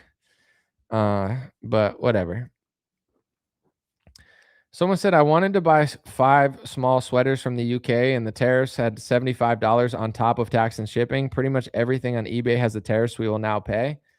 Yeah, and it's like if you want to get a sweater from like the UK, it doesn't make you like a bad person. Sometimes they don't make good sweaters in America, or even if they did, it's like you're allowed to buy stuff every now and then from a foreign country. Tariffs are the biggest scam. Like I thought at first it was for America, but I sell American-made hats. They're nearly impossible to sell. They cost an absolute fortune. The tariffs haven't driven down the cost of the hats. The company I used to use doesn't even do hats anymore. Business is so bad for them, they won't even do hats. And then I had to find another company who did hats, and they're more expensive than they used to do. It's like, shouldn't tariffs drive down prices for American businesses? These are made in America hats. They have an American flag on the back. No, they're more expensive than ever. It's like, it's not helping American goods. It's not helping American citizens. It's not helping American companies. I only sell made in America merch, and it hasn't helped me in any way. It's like, who are the tariffs helping? Howard Lutnick? Donald Trump's family? You know, someone told Donald Trump, in order to strong arm countries, like when you want to strong arm Cuba, you do an embargo. When you want to strong arm Iran, you do sanctions. When you want to strong arm Russia, you put sanctions on them. You screw up their economy. You literally mess them over and hope to make them so poor that they have to basically let, Jeffrey Epstein's friends take over their country. That's our foreign policy, basically. It's like, let's screw you over financially, pretend we're not doing it, and then you got to just give up and say, I'm sorry, I have no faith, I have no morals or anything. I don't believe in my people or my religion. Here, just let Jeffrey Epstein's friends run my country. That's our foreign policy. But, if you can't sanction or embargo somebody because they're your ally, then you just tariff them. So that's what Trump is doing. His tariffs are essentially economic warfare against American businesses, Americans, American taxpayers, American consumers, but he's doing it to also screw over our allies who won't bow down to neocon policy. Oh, you recognize Palestine as a state? You deserve a tariff. Oh, you want to criticize Israel? Well, I'm going to put a tariff on you. Oh, India, you want to do business with Russia while we're trying to destroy Russians and basically like ethnically destroy their country like we do everywhere? We're going to put a tariff on you now, India, until you capitulate with us. That's what tariffs are. They're basically sanctions on allies in order to get them to do what Mark Levin's foreign policy is eventually. I'm not saying Mark Levin's doing the tariffs, but it's like what Mark Levin's foreign policy is what the tariffs are being used for. It's like, go look up Trump's post. Oh, Canada. Oh, you want to recognize Palestine? Well, I'm not going to strike a trade deal with you until you disagree with them. It's such bullshit. Trump is such a disgrace. But it's hard. It's like there's nowhere to run. It's like, oh, let me go vote for the left is just as bad, if not worse. But this is why I've told people this for 6 years. And even though, obviously like some videos will do different numbers, everyone knows that I was early on this. Not the earliest, but it's like, dang, Anomaly was talking about all the shit I didn't care about 6 years ago, and it didn't seem like it mattered. But now I get why it matters. It's like, there's no reason to just talk about the left all the time. The left sucks. They're wrong about almost everything. They run cities shitty. If I was in a city, I'd vote Republican in the city. Get them out. Don't let them get in prosecutor positions. Like the left does everything bad, right? I agree with all right-wingers. Cool. Now can we talk about the fake opposition Republicans who never do anything for us? And they're, it's like that's why I want to talk about that. I'm over talking about the left. I don't want them to run cities. I don't want them to run states, but our side, when they get in on a national level, they need to do better. I'm going to take off. I'm exhausted and I'm just going to get more tired. So let me try to read the chats. If there's anything good in the chat, that's cool. If not, I'm going to drink my water and keep it moving. But someone said the only good thing Trump did was the trans stuff. What did he even really do though? Said like, what did he do with the trans stuff? Say like don't play basketball. Okay. Is it still happening? If it didn't happen, like, I don't know. Like, they shouldn't play sports.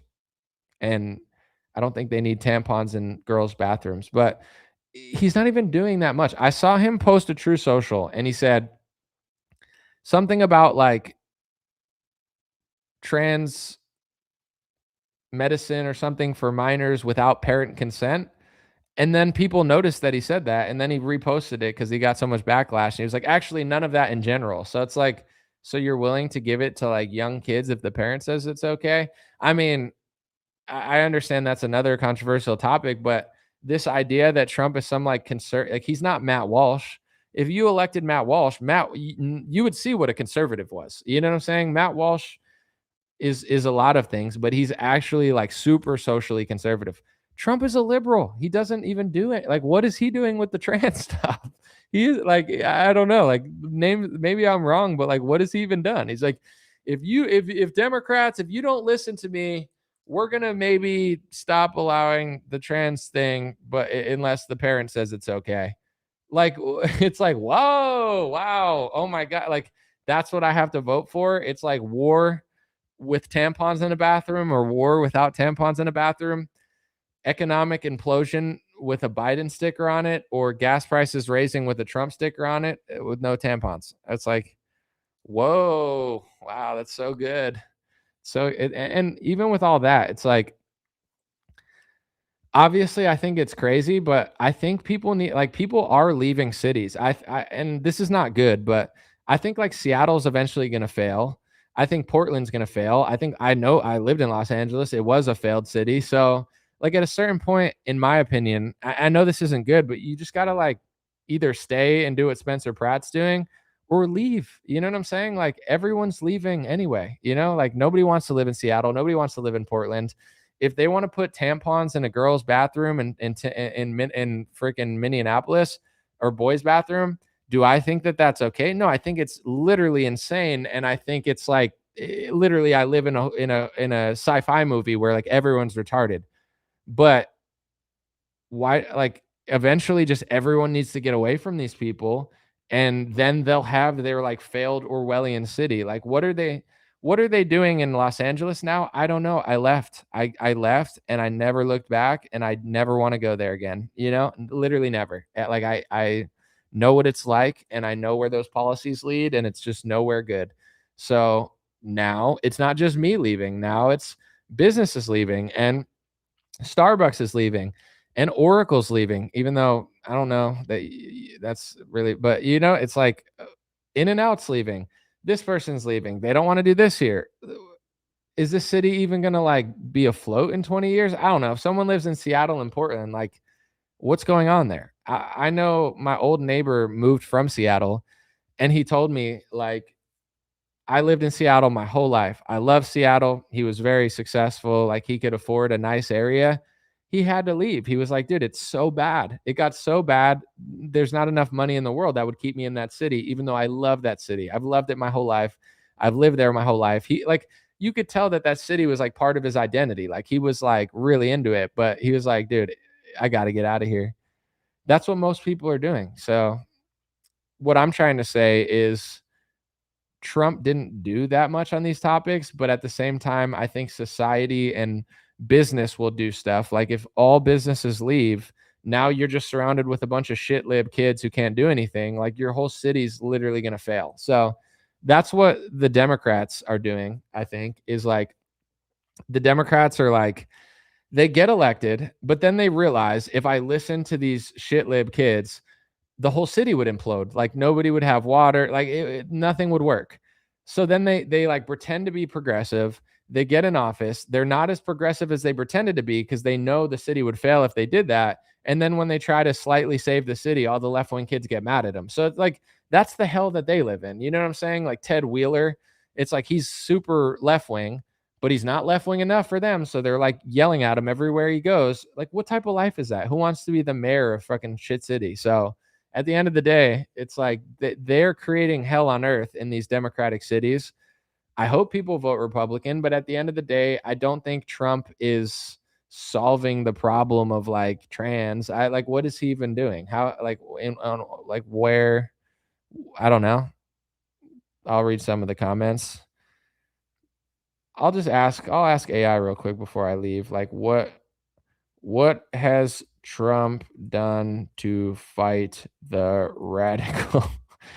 radical LGBT agenda? Now the bombs don't have gay flags on it. They have American flags on it.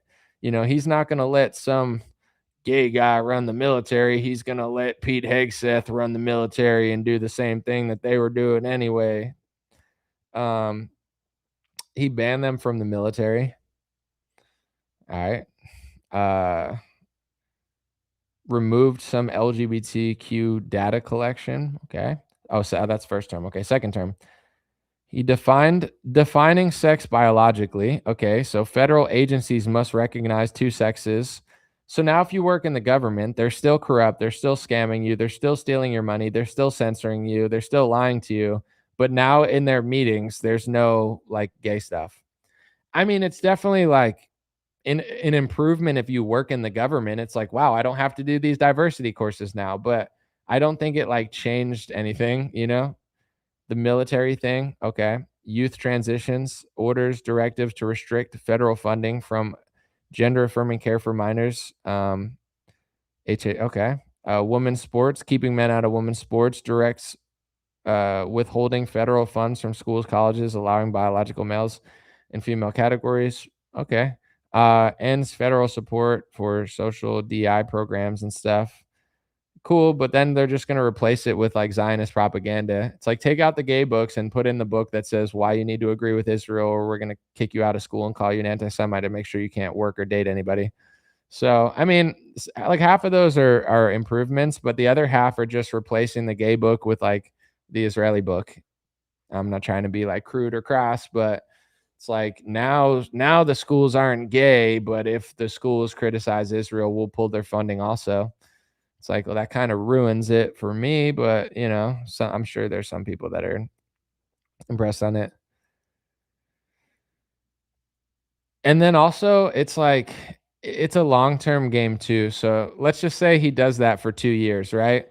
If he does such a bad job that they lose the next election, the second like Gavin Newsom or some fruitcake gets in, they're just going to be like, we're reversing the executive order and now we recognize every gender in the government again. So it's not a policy that actually sticks. You know, I don't think any of these things like matter that much on a grand scheme of things, but I think the most impactful thing he did was close the border.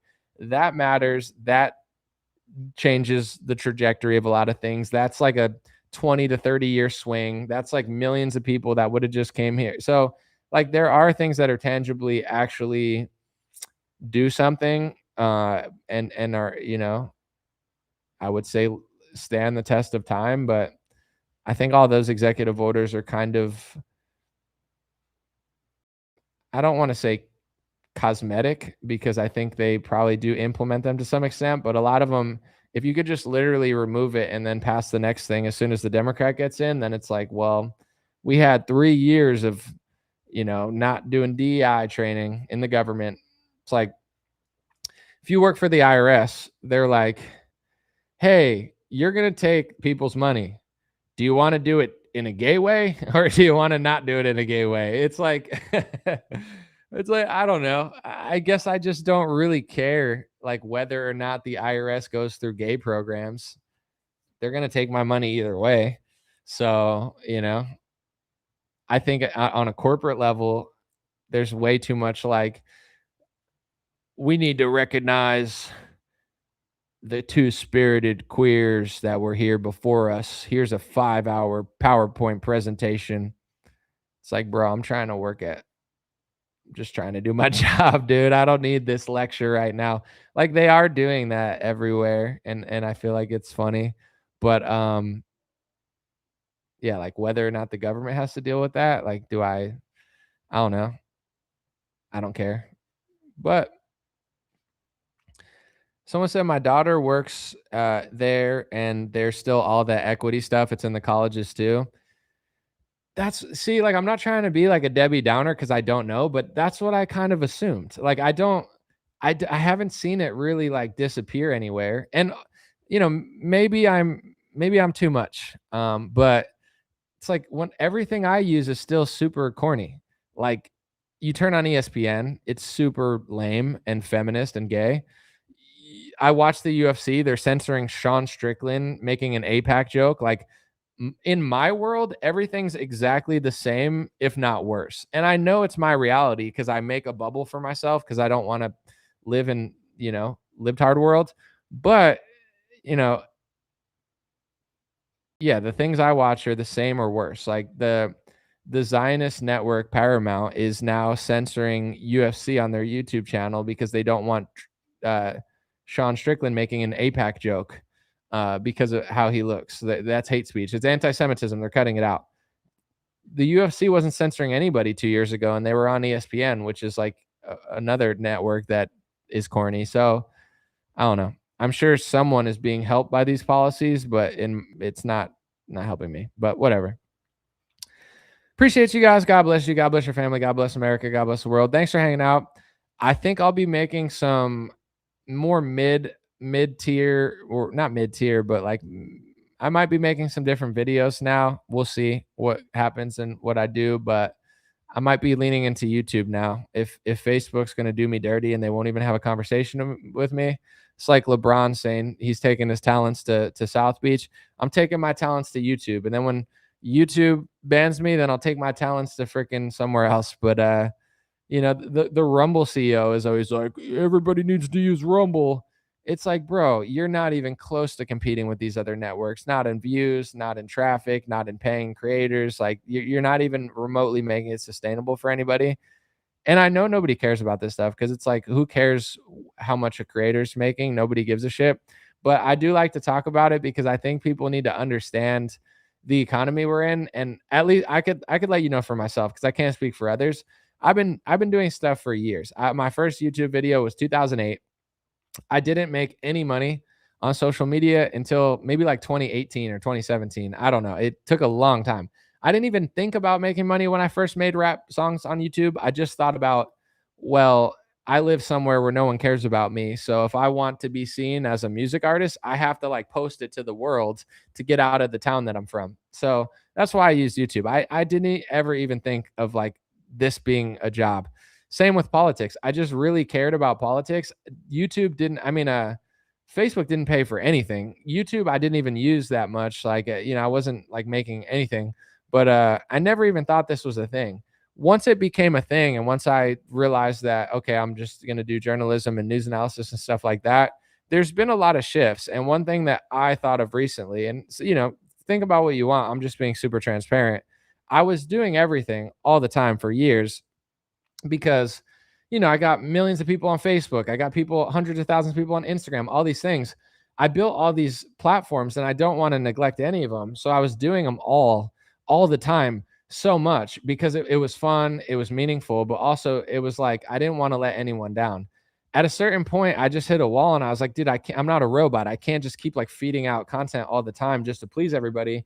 So the last 2 years, I kind of dialed it back. I did what I wanted to do. And I also did it more strategic, where it's like, okay, let's just say Instagram. Why am I going to like do 20 Instagram videos a week? Like, I like it, but I don't like it that much. It's like, I do videos everywhere. Why would I like it more doing a video on Instagram if I could do it on YouTube and they actually pay me? So I started leaning into more like, yeah, I do what I'm passionate about, but I'm not like breaking my back and my, like editing a million videos just to please like 15 different networks when they don't give a shit about me anyway. And then I started leading into what made business sense. It's like, all right, if Facebook's going to pay a lot, I'll just post on Facebook a lot. YouTube does well, but I'm not a YouTuber. That's the thing too. Like I have 40 million views on YouTube or something. Like, I've made money on YouTube. I do well, but some people are just like YouTubers, or that's like they're podcasters. The truth is, like, I'm not really a podcaster or a YouTuber. I've done well on YouTube, but I've done way better on Facebook. Like, I have 1 billion views on Facebook. I have 40 million views on YouTube. I'm more of a Facebooker than a YouTuber. So I was like, I'm going to stop trying to do everything. Let me just do what's working. And I started leaning into that, and it was really good for my personal health. It's good for my mental health, my physical health, and it was good for business. It was like a win-win. I was like, I don't care if my videos get a lot of views because that's not my main source of revenue. And then Facebook screwed me over. So I'm like, all right, well, F you guys too. Maybe I'll start doing YouTube again. So it's not like, oh, I'm only going to do what makes money and do it at all costs. It's more just like, I can't do 40 things at once. Let me just do what makes sense. I like doing videos, but someone said stingrays ran me off the beach. Dude, that is true. Stingrays got me good in the ocean for sure. But yeah, it's like if Facebook's going to punish me for 90 days, like why would I spend millions of hours on that? I'll definitely still post there, but to be honest, I don't even like, this is the frustrating part, and I'm sorry for venting to you guys, but I don't know what they want. They tell me that they don't want this, but everyone does that, and they're only punishing me for it. So I'm like, how could I spend a lot of effort on a website where I don't even know what their rules are and they're not enforcing them accurately? Like, at least with YouTube, it's like I make videos, either you censor it or you don't, but that's what it is. Like, you just make videos on YouTube. It's pretty obvious. On Facebook, it's not obvious. I used to live stream. They don't want me to do live streams. I make original Instagram reels. They take them down and they say they're bad. I post pictures because they want me to, and then they say not to post pictures so much. So it's like, I literally don't even know. Like, I'm going to keep doing Facebook, and I hope they give my monetization back soon. But I don't know how to keep trying to grow and scale on a website where I have 1.5 million followers. I have billions of video views, billions of post views. I'm in the top 1% of the top 1%, and they won't even talk to me. I don't even know what the frick to do, and I have to talk to a robot there. So I'll figure out what I'm going to do, but I'll probably start making YouTube and maybe try to scale that. I never did because I never had to. It's like I could have, but why would I do that if I don't have to? Because the truth is too, I don't know. I don't have I definitely have like a good business mindset, and I definitely think I'm like smart, and I've done really well for myself, but I don't think I have like that Mr. Beast in me where it's like I have to be famous on everything all the time. I'm totally content with where I'm at now, and I'm totally content as long as they don't steal my stuff again. Like, I don't care. Like, I'm not like I have to have 1 billion followers on TikTok.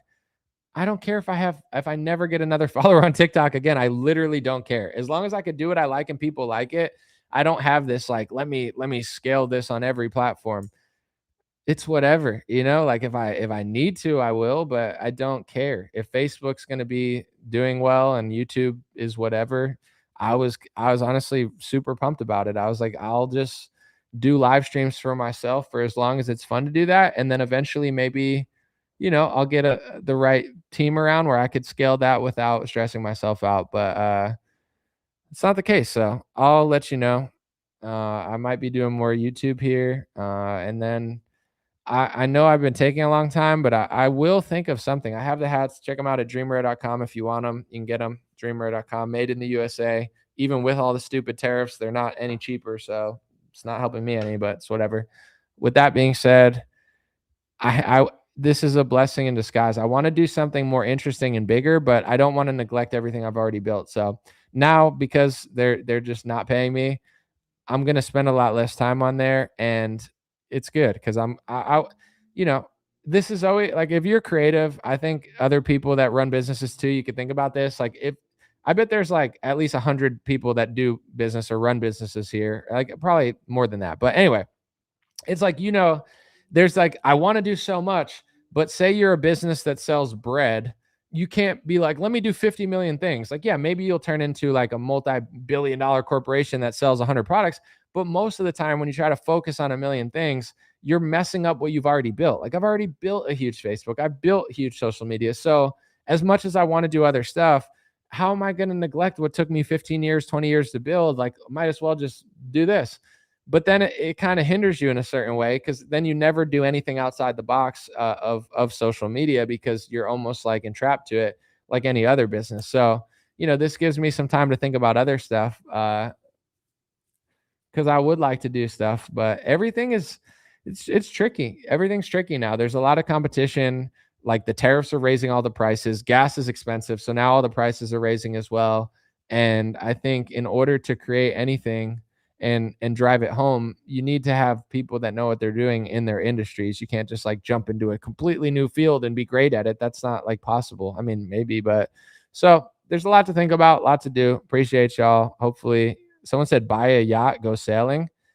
If you think I have money for a yacht, bro, you're sadly mistaken. Maybe I would have yacht money if they never stole my money all these years. Maybe. I honestly, I would have yacht money if they never censored me and I took every ad deal that was ever offered to me and I never told you the truth so I could do mainstream deals.